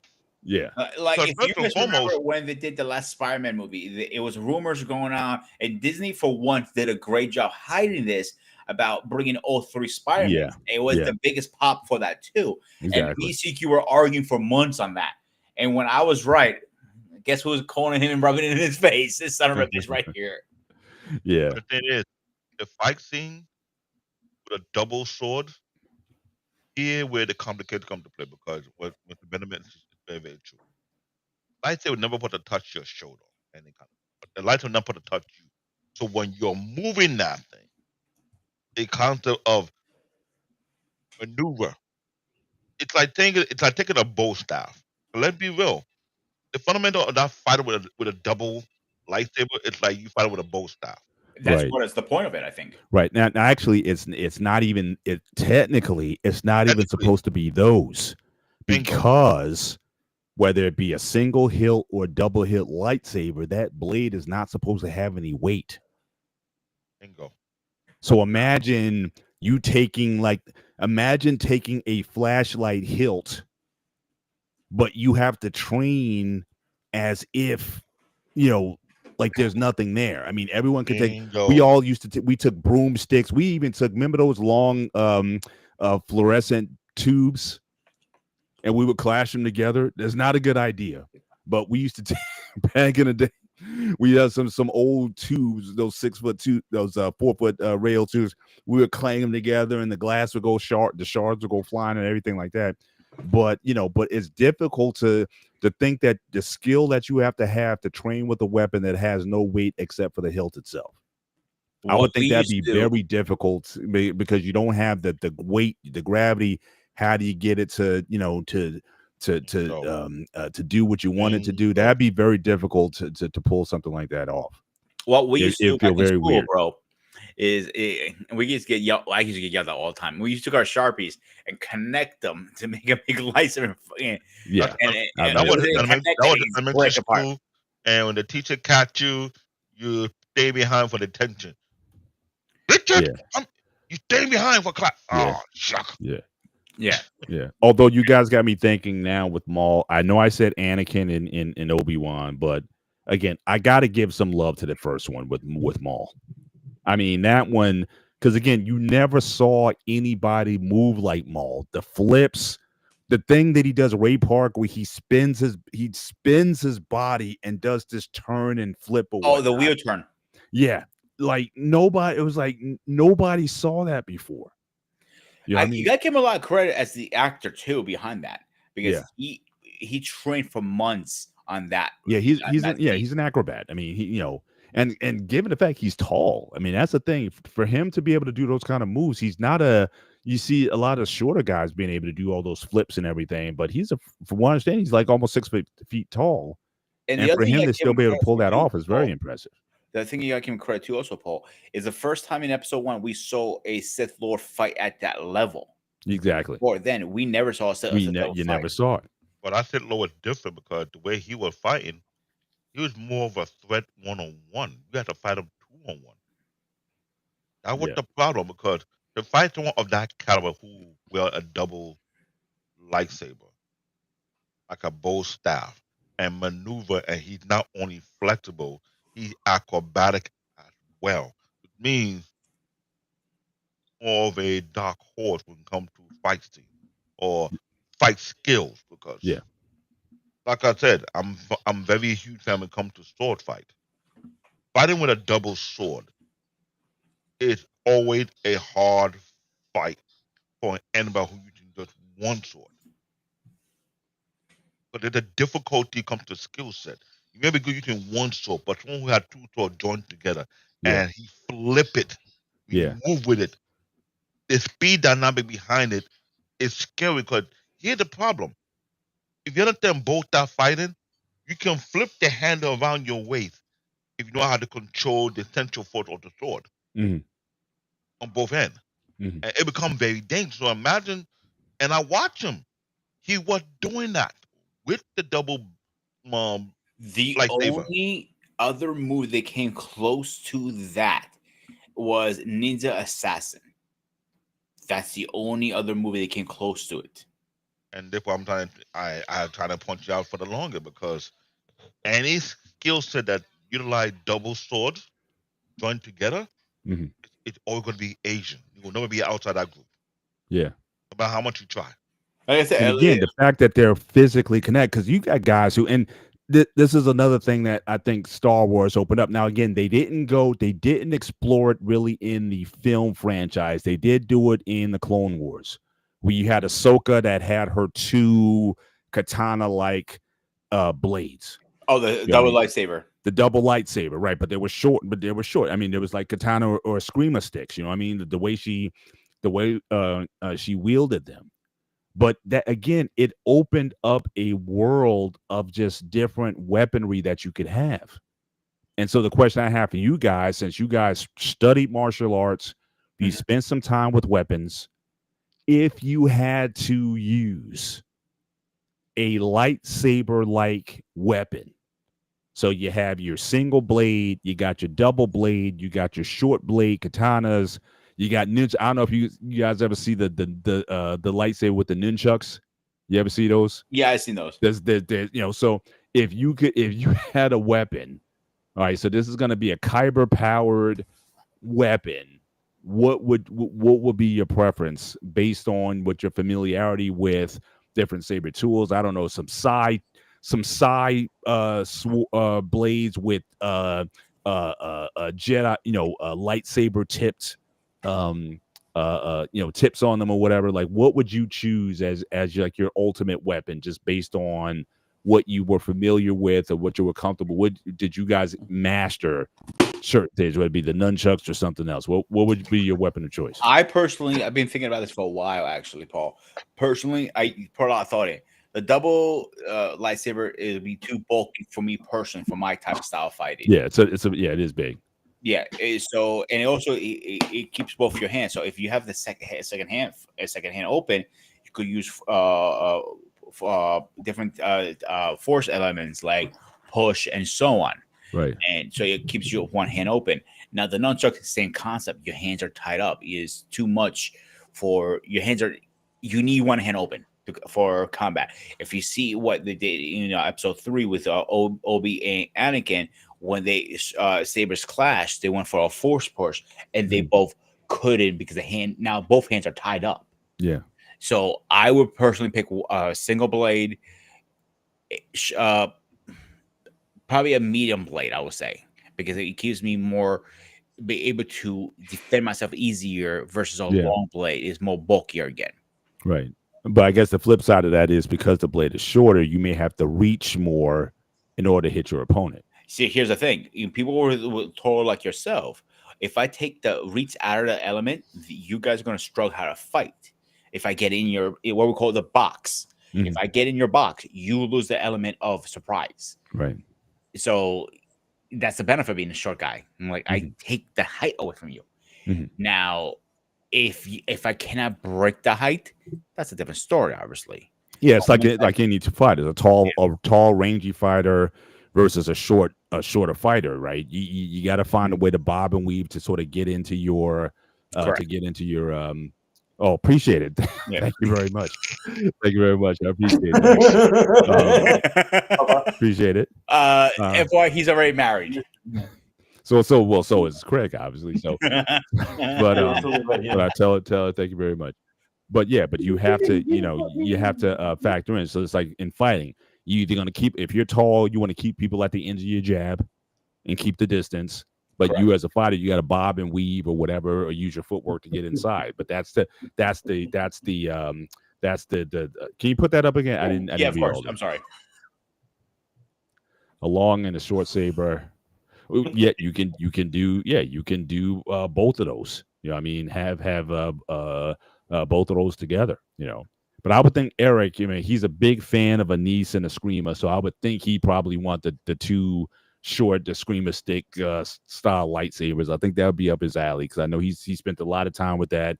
He also dealt with, I think, the 3-section staff. I think he also had that in his arsenal as well. I don't know how that would work with a lightsaber. It would almost be like the double-sided lightsaber per se, because you got to at least have the center. You still got to be able to wield the center of it. See, So I guess it would be dangling lightsaber blades on the end of the staff in order to get it to work. See, my instructor's favors 2 weapons, and he was religious to us getting these down packed. Was stick fighting. I mentioned the honest and bow stabs. Yeah. Because listen, he goes, there's a good possibility you might find a broom you can use as a weapon. And, and a stick, you can find a stick anywhere usually to defend yourself. Yeah. And with a stick fighting, if you learn how to fight yourself with a stick, you can learn it as any other form, even empty hand. Correct. Yeah. That's the reason he liked it so much. Mhm. So those are 2 weapons I have hours and hours on end learning how to use those. Right. Look, and if you master a bow staff, and I think David's going to back me up on this, you can learn a lot of different weapons very, very easily after that. Mhm. Like nunchucks, he wasn't a big fan of it. For him, it was more a show off a weapon. And I know Bruce Lee showed it as a really good weapon. And actually, it's interesting because Dan Inosanto introduced Bruce Lee to the nunchuck, and he thought it was BS. But he got so good with it, he said it looks very good on film, which is why he used it. But Bruce Lee was not a fan of nunchucks. Really? But he recognized movies, right? I mean, he recognized this will look cool. The show off, exactly. But as a practical weapon, no, Bruce Lee wasn't a fan. But Dan Inosanto, he introduced But it the to thing is, Bruce Lee have a unseen footage that I saw where Bruce Lee was using a nunchuck playing ping pong. And the level of accuracy to do such a thing is not that. That's got to be That's not real. That's got to be CGI, man. No, it wasn't CGI. That's before CGI. I remember that. I don't believe it. It wasn't CGI because here's the thing. I am a big fan of nunchuck because I trained with it before. And I understand the fundamental of using the nunchuck. You would think it's a showboating weapon, but there is a huge level of flexibility that goes along with that particular weapon. And I'm saying that if you master a nunchuck so well, a 3-level staff will be so easy to use. That's fundamental. And the thing about it, when I thought about a nunchuck like a lightsaber, then that means you have to have some level of force whereby you can hold the lightsaber blade with your hand without getting burned and use it. But the problem is, having a nunchuck as the weapon in Star Wars where you have the light, it's kind of like off because think about it, you're catching between your armpit. So the lightsaber might even burn you. So that'd be very uncomfortable. It's totally uncomfortable. That's one. The Tonga weapon, whereby it's almost like a weapon you can use to shield yourself. That's another weapon I master. The bow staff where you can I master the type of weapon that's more not too long, but if flexible, would allow me to increase the extreme level of savagery you can do with that weapon. Because best believe when I tell you this, it's cool to have a long weapon, but when you're flexible with a weapon that's very solid, that it can use for blocking and use for offense. For a person with my mindset, I want to bring your body with so much hit and damage that it's fun hearing the sound and music that come out of it. So this is why I like nunchuck. Nunchuck is not that simple, and yes, it wasn't no special effect. Even the best nunchuck user can do the same thing with ping pong, but the thing is, what he used was not a solid wood nunchuck, with the foam nunchuck that does that type of effect with the ping pong, which was ridiculous because to master nunchuck, there are different weight class for nunchuck. The heavier one make your forearm huge. Trust me. Mhm. I'm talking about thousands of hours trained to the point where my wrist was expanded, my forearms were feeling heavy. It's not easy to use, but I'm telling you right now. If I can find a clip of Bruce Lee doing ping pong with a nunchuck, you would think it's special, but it's not special effect. It's No, actively done. David is actually 100% right. The other weapon I want to mention, I know it's not a Star Wars weapon, it's a different series, but I want to mention it because I personally think this is a more practical weapon of all because it has elements of a little bit of different stuff. It's basically a ninja, assassin that use it a lot. It goes by through two different names. The first name that usually goes for is Kolokish, or it can go as Shinking Knife. It's the a Nine? ball connected to a chain with a blade in the end, Oh, and that is very practical weapon, I personally believe. And Mhm. I trained with this weapon a little bit, and I cannot tell you how many times I'm swinging the ballpark and I go make a move and it literally goes boing, right behind my head. it's not easy to master. Oh, it's a difficult, very difficult There are weapon. very few people that watch the video doing that thing because it's almost like you're whipping this weapon and you're training yourself to use a level of accuracy and weight balance. What you're doing, you're directing that particular thing at the end of the chain to a certain direction. And then the guy on YouTube was showing how he was hitting soda can with high level accuracy. He was swinging around his neck, do it around his leg, boom, boom, boom, boom. Then he released it. It's not a like I said, that coming along the weapon of using nunchuck and you're going to that weapon. Then that's the next level for people who not use motion like weapon. Because nunchuck will enter you into that realm. The first is the nunchuck, then is the triple staff, which Mr. Bennett friend Eric uses. That is Yeah, not easy 3 to section use. staff. Yeah. 3 section staff is not. I tried it one time when I was in college, and best believe, I understand the fundamental, but the next level skill set, man, are you ready for bruises? Go ahead. If you're not ready for bruises, do not touch it. Yeah. So now, one weapon that kind of had both, and again, I remember seeing this in some kung fu films, but I didn't see it often. It was basically a bow staff, but it had a short section at the end, like another shorter staff that you would use. So you used it mostly like a bow staff, but with that swinging in, it gave you a little bit more flexibility. I don't know if you guys ever remember seeing one of those. So it'd be like a full bow staff, maybe about it had a on the end like a 12-inch additional piece. Oh, I That's know why you what play you're it. talking It's about. like I know you talk about that is a combination between Japanese and Chinese weaponry. Mhm. But the bow staff is mostly in Japan, but in China they go a little further away, like a bow staff, but either had like a blade or a spike, but you can chain whatever type of weapon you have at the end. And that, like I said, it is not an easy weapon to master because there's a weight distribution issue with it. Mhm. Meaning you can either have on both ends of the staff or you can have on one end of the staff. But there's a way of using it, yet understand the weight of it. It's like having a pool stick extra long and you Correct. put something at the end. Yeah. And if you don't know how to balance the weight, don't do it. I'm sorry, it's not meant for people with weak forearms. I'll put it like that. Mhm. Oh yeah, you definitely got to develop, especially using. You see these forearms? They need to be bigger than this. They shrink a bit. When you spend hours and hours on nunchuck I'm talking about, I just enjoy feeling the hit, and it'll teach you how to control it. When you do it very, very fast. So the weapon you're talking about, Paul, is called Naginato. Like, so it's actually mostly the samurai warriors who protected the empire carry that because they can go right into a fighting stance or strike mode because the blade is gonna cut your head off. But the material that for that thing is not a normal material because first and foremost, it's allowed to have a degree of bending to go along with it and come back to normal.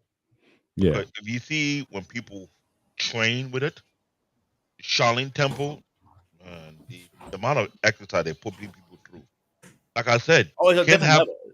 That's a whole Speaking of Speaking of Shaolin Temple, where you saw it mostly, if you go back and watch the Venom Clan movies, Invincible Shaolin, you had the guy using it. So you had the two guys, one had the bow stick and one had the one with the, again, that bow with the thing on the end of it. That's the first time I saw it. And I haven't seen it often, but but certainly those two styles going against each other but at it's always that class, because the thing about people using the bow staff, they want to make sure that staff don't hit the blade side. You have to make sure you extend it so it hit the. But it wasn't a blade. It was just another wooden section. So it was instead of being a 3-section staff, it was basically like a 2-section staff, but the second piece was about a foot long. If you go back and watch footage of Invincible Shaolin, right, believe it or not, aka Unbeatable Dragon, you'll see in the beginning where he's using it, and because it basically gives you a little more reach and a little more flexibility, like rather than trying to hit the guy with the staff, I see what you're saying. you could kind of flick it. That's bad. That's a badass weapon. Yeah, it's none of these. Not that. I know what you're talking about, but it's not gonna be that. The weapon you're referring to, it's a badass weapon. It's not normal. Martial arts have a lot of different weapons, guys, and that's one thing about martial arts are so unique. Like, that's what I'm trying to point out, because the lightsaber thing, it did a unique level whereby it derived from martial art more than just regular swordsmanship. Because, like I said, when you talk about all the weapons, you see the fight scene. If you're not very heavy on the thing, thank you. The naginata, the Japanese harbor, Mount commonly used for. Yeah, that's what I said earlier. I just couldn't pronounce the goddamn word. But one of my favorite weapons. Yeah, let me see if I can share this real quick. This is it right here. Let me see if I can share it. I think Paul found it. Yeah, that guy. Oh, that sucker! Ooh, I hate that one. I hate it.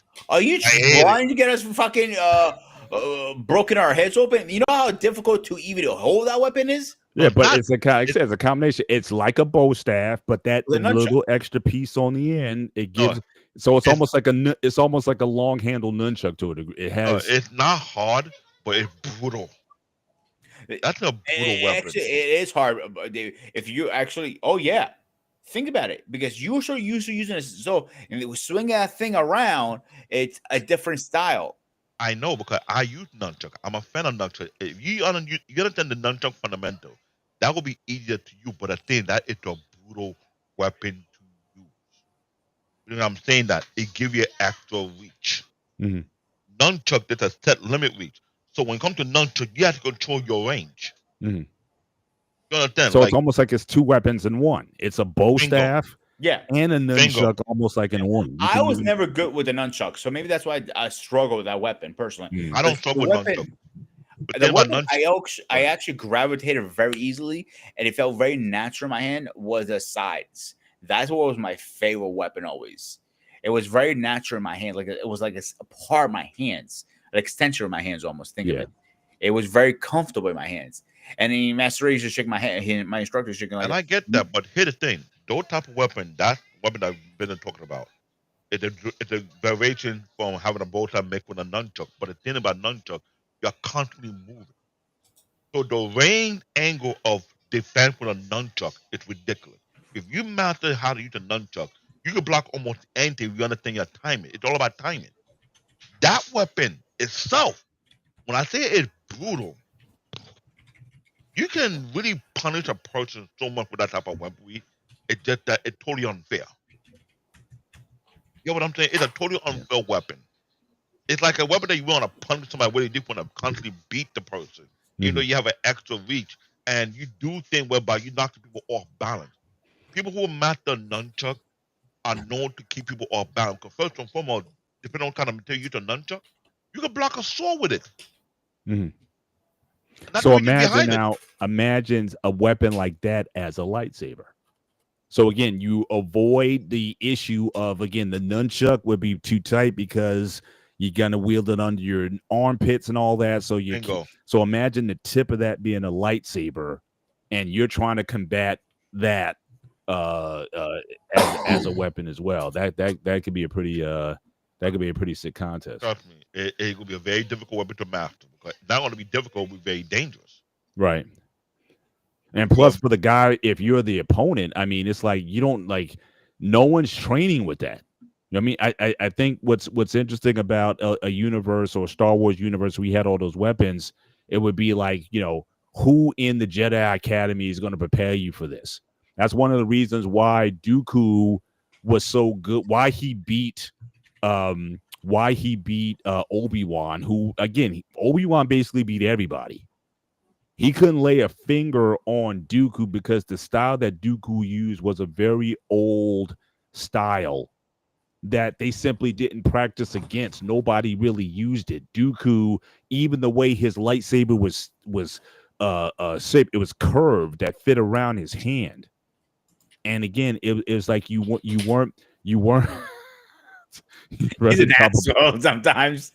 Eric, I love you like a brother, but some days, my man.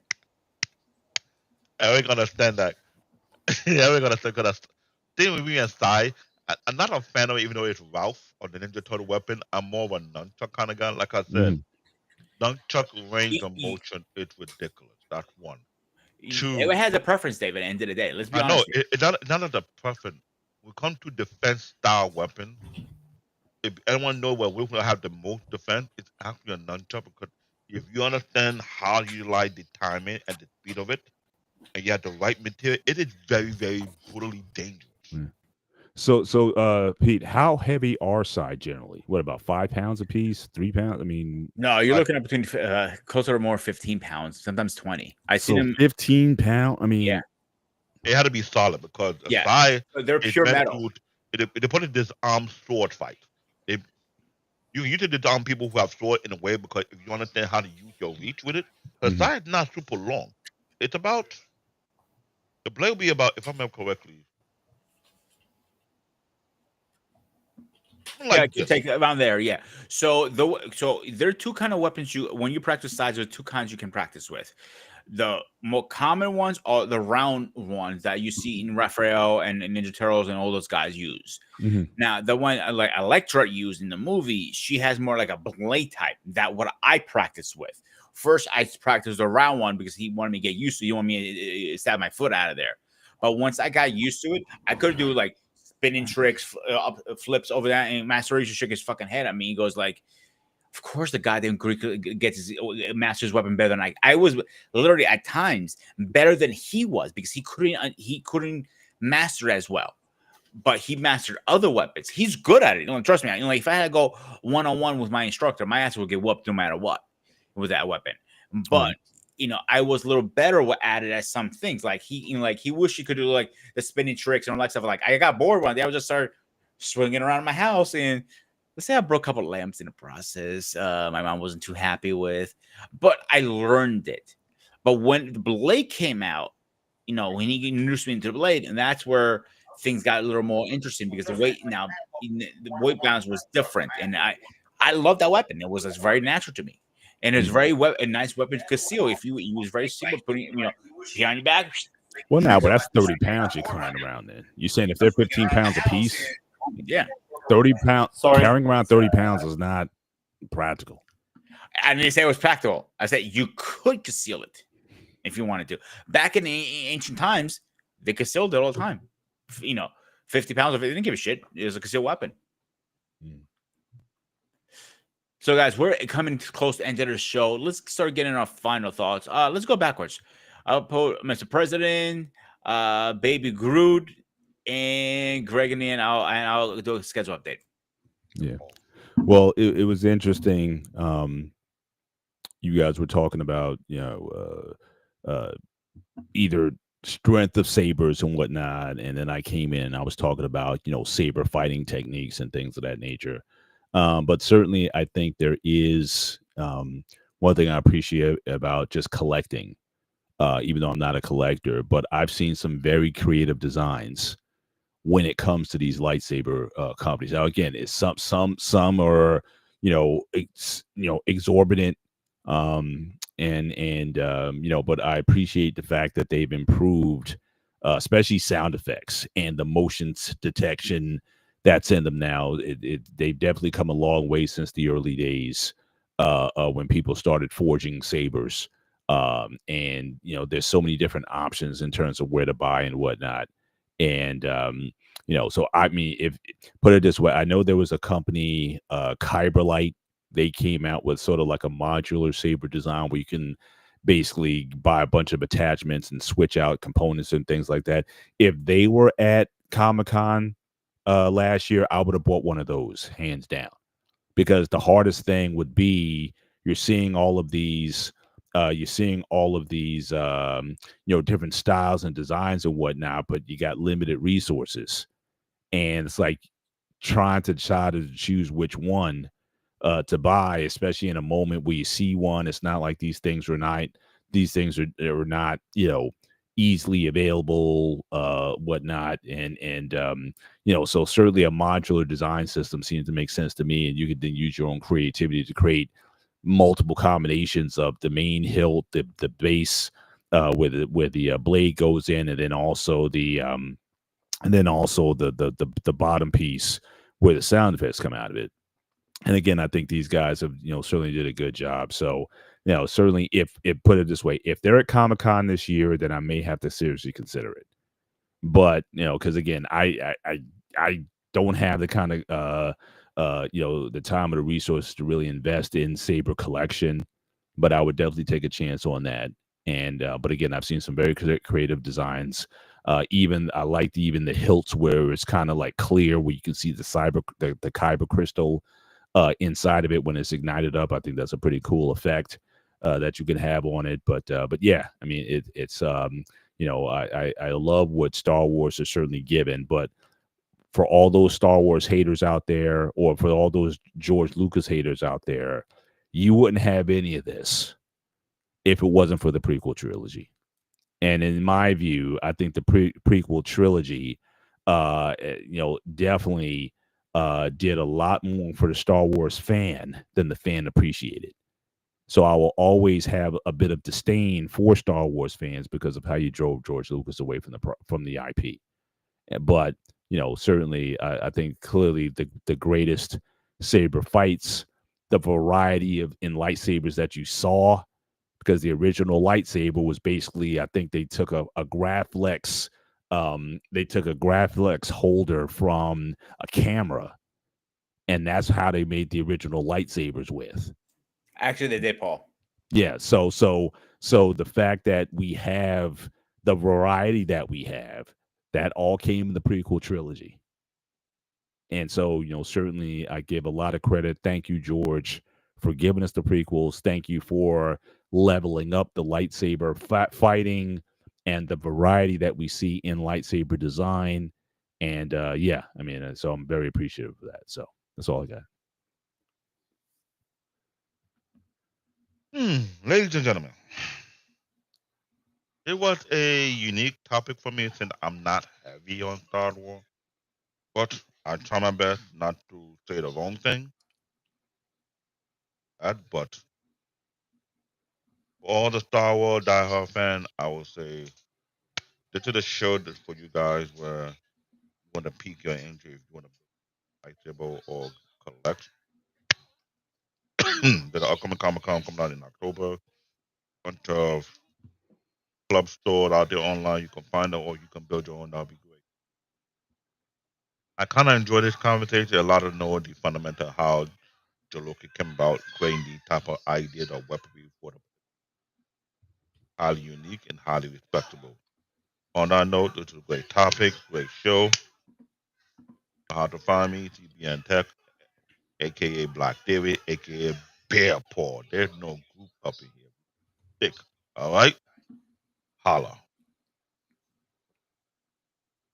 All right, guys, thank you so much for coming up. Greg was next, but he kind of ran away from the camera again.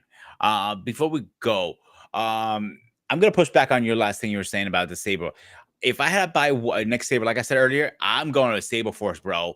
Theory saber, excuse me, because I looked since last year. I've been doing a little research on the next saber when I want to buy. FX Saber has what you look at the kyber crystal spinning and everything, but the quality of craftsmanship of saber sabers, I'll send you the website later, dude, to look at it if you want. I will definitely jump on them if you had opportunity. I'm hoping Well, like I said, I talked about now. Kyberlite is when they came into the industry, they were like looked down on, like very the from a FX lot of sabers. these. What's that? They're called FX Sabers. That's what the company's called now. Right. They're rebranded. Oh, what, Kyberlite? Yeah, they got rebranded a few years back. I did not know that. I got to look that up. Oh, with the pieces that connect together, or the Kyber crystals one? I'm sorry. No, Kyberlite. They were basically they started as a what was that GoFundMe campaign? So basically, it's a modular design. I apologize. So they got the sleeve, they got the base, and they got the emitter section. They got different colors, so you can basically unscrew them and basically build different designs based on the different pieces and that you can add to it. So okay, I'm saying I misunderstood. That's my fault. Right. I was thinking something else. My bad. That's my fault. Yeah. So I'm saying that would be, if you're into sabers, if you want to get into it, that might be a good place to start. Because again, you're not going to fork over $300 for a saber. For $300, you can get like a master pack from Kyberlite, and then be able to play around with different ones and at least learn what you like and what you don't like before it. Because that was the hardest thing when I was at that table looking at those sabers, and you saw the price levels. And that was the hardest part. Picked. It was very hard, because you could easily walk away with 2, 3, 4 sabers. But I wasn't going to shell out that kind of money. Certainly at that time. Do you remember how much we paid last year for it? Because I paid 200, I think 240 for mine, 240, 250 for mine. I think it was for mine around there too. Yeah. That was we went middle tier. Like the high end was like 400 and 500 for the higher high end. tiers were more Skywalkers on those sabers. Yeah. The ones that look more like from the movies, movie series. But the technology was the same. I mean, now the fact that they got the Profi sabers that have the saber effects, the way it lights up, it doesn't just turn on, it emits up and down, because they put like a string of LED lights in it, so it strobes up and down. FX saber or Pixel sabers, but I think it's one of the other ones. Yeah. But NeoPixel, that's what it is. NeoPixel. So I'm gonna put in a back chat for you. Actually, I'm gonna put in a main chat saber crystals, and I'll put in a back chat for you too, Paul. Check these guys out. I'm really hoping that I should Star Wars because I seen him do panels at sabers conventions. And his prices are a little cheaper at conventions than actually at from the website. Yeah. But his quality of craftsman, like I'm gonna put this one. This is not the exact one I want. I'm gonna put it in both chats back and front. It has the Kyber crystal, like I want to get, like you want too. I think you mentioned you want a Kyber crystal broke. They have like a dual one, and that's a little bit out of my budget at this moment. It has father versus son, and the one is dark. It means Anakin's and Vader's, and both are broke. One is black, one is silver, and it has the crystal spinning. And I think that's cool. Get both their sets. Yeah, I think Theory sabers to me is like right now, from my understanding. Again, I'm no saber expert. He's the top of the line right now. Vader was at one point. Vader's Vault was number one. He knocked them down. Now they're number one. I love to meet this guy and shake his hand, and be honest with you, and hopefully get him on the channel too. I've been trying to get him. I hope for all of them. I hope they just keep innovating, because again, it's like supply and demand. Exactly. I mean, you used to have custom guys who can charge basically a king's ransom, and it took forever. I mean, I heard horror stories, people waiting like 6 weeks, 12 weeks to get their sabers. This saber right here from Saber Force, when they first came out, this was going to be about, give or take, between 1,500 to 2,000 on the base model. I mean, just a light, no soundboard, just one button, regular batteries, whatever, something very basic. Then if you start going up the tiers, I saw them up to $8,000 at one point. Yeah. Because the problem is a lot of people don't know how to put the soundboard together, how to program the soundboard, what kind of crystals to get. I mean, the blade, obviously, I'm talking about. So some things that you don't know. So it's just easier to just purchase from somebody. Yeah. Like sure. I personally don't have the time and energy right now to sit there and assemble my own right now, from buying pieces, buy a soundboard from X, Y, and Z, buying the saber from X, Y, and Z, getting the hilt, getting this, getting that. I just don't have the time for that personally, to be honest with you. Yeah. And it's one guy named Jedi something. He reviews sabers, and he has said it's a lot of work. And he collects sabers and reviews sabers. He's done it a couple times, and it's not the money he put into it. It's just cheaper just buy one from Saber Force or Theory Saber or Volt Vader or FX Sabers. It's better just go to that. He says it's just so much better. Greg, before we go, you got anything last things you want to say? Just good night to everyone. I enjoyed listening to all this. Sweet, bro. I really did. I don't have much. I don't All right, have guys. much. So really fast before I forget, Right. October 11th is it? Let me double check. I'm pretty sure it's October 11th. 1, 2. Yes, October 11th. In about 2 weeks, almost. Me, Paul, and David will be at Comic-Con once again. First time with David, second time with Paul. This is my 20th event, I believe. Some shit like that. 15 or 20. I lost count. Whatever. But please come join us if you Never been see to us. one. Then you fly ass your ass down and you go one. But if you actually, I'm sure they have something pretty big, and you do. They do, actually. Correct. Do they have something pretty big in UK? Where they do like cons like this? They don't have in London or whatever. Not as I'll be going to. It's based So, on location. They should. I'm actually shocked. 'Cause I know they do them big in Japan and all over. I'm surprised they don't. There's In not Europe, a it European. had to be a particular area where they have a unique level of fan base that go to either comic book or like we had something to do with the anime. Mhm. It all depend on that because, like Right. I said, not everywhere celebrate anime. actually, I just looked it up. Actually, it's tomorrow, September 21st. They're doing Wells Comic-Con in London, UK. Nice. Wicked. Didn't even know there was one in there. Huh? So I only heard the ones in America. yeah, so really fast, guy. If you see us, come say hi to us. Well, he might be look a little screamy and ugly and big Barry. I promise he doesn't bite. He has his rabies shot. Don't worry. But we'd love to say hi to our otherwise. I would love to say hi. He looks like he could eat her. Like I said to you beginning of the show, we are not building a channel here. We're building a community and a family. So come say hi to us. We don't listen. Trust me. We'll be happy to see you guys. Absolutely. Schedule update really fast. Tomorrow we are having a gray area. I just don't remember the topic. Energy. Energy. Thank you. We're going to be doing energy. And I just want to mention now on the week after that, I believe you're going to be away, right? Paul? Yeah. I have to, if I don't find a replacement for Mr. who needs to take another vacation with his wife. So I'm going to try to get Coach on there. And in a week, 3 weeks from now, our buddy Steve, who jumped in earlier today on the, I believe is the 5th. Yes, October 5th will be our last, I think last, maybe not last, I'll say. One of our interviews coming up very soon. Fascinating story. Teacher to YouTuber to social media financial now. So he has a great story to talk about, and I'm looking forward to actually asking questions and talking to him. Now for schedule update, I was saying we have the gray area this week on Tuesday. We're talking about, this is the one that I definitely like to have you on, Paul, because this is more your realm, and I need you on there if you have time, that is. Mhm. Because I know you're a busy man. Married life, the pros, the cons, the reality. Yeah, I'll be there, and I'll yes. be there on time. 9:30. Yes, we're back to 9:30. Okay, I would have, like I said, I would have been on early on the last show, but don't worry about it. I could have swore it was 9:30. You started it. No, we're back at 9:30 from now on. Awesome. We don't have to worry about this anymore. I got these guys on lock and key right now. Put it this way. And you are talking about what show are you doing this week? I think we're going to get into some. Well, actually, I won't be on this coming week because again, I'll be on vacation.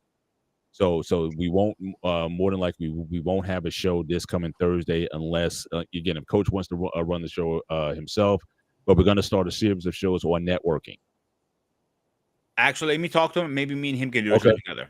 Okay. Because all right. I'll leave it around my. I gave you the schedule of shows. So it's either networking. Also talk about home buying. I think home buying. I think was also this week. I had you scheduled for finding the right coach. Finding the right coach. Yeah, that's Okay. good. I mean, we can certainly because I thought I covered some of that in as far as finding the right gym.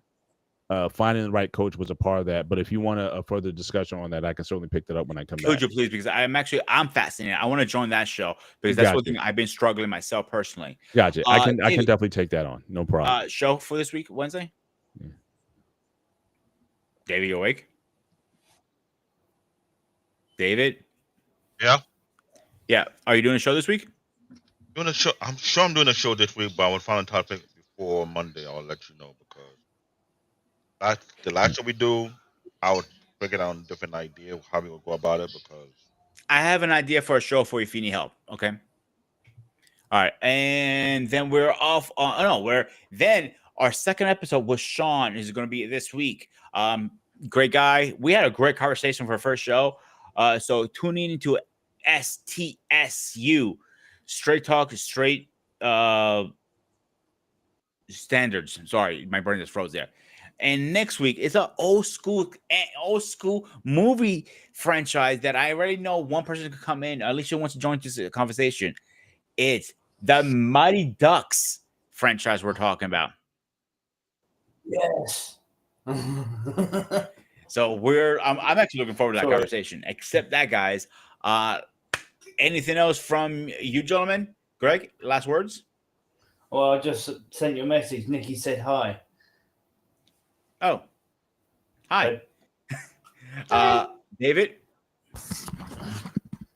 No, don't put me on there. Bye. oh, Yo, who She- does this is for she why? looked like she was gaming. She was like, "Hey, She is gaming. She's on the laptop. Nice to meet you.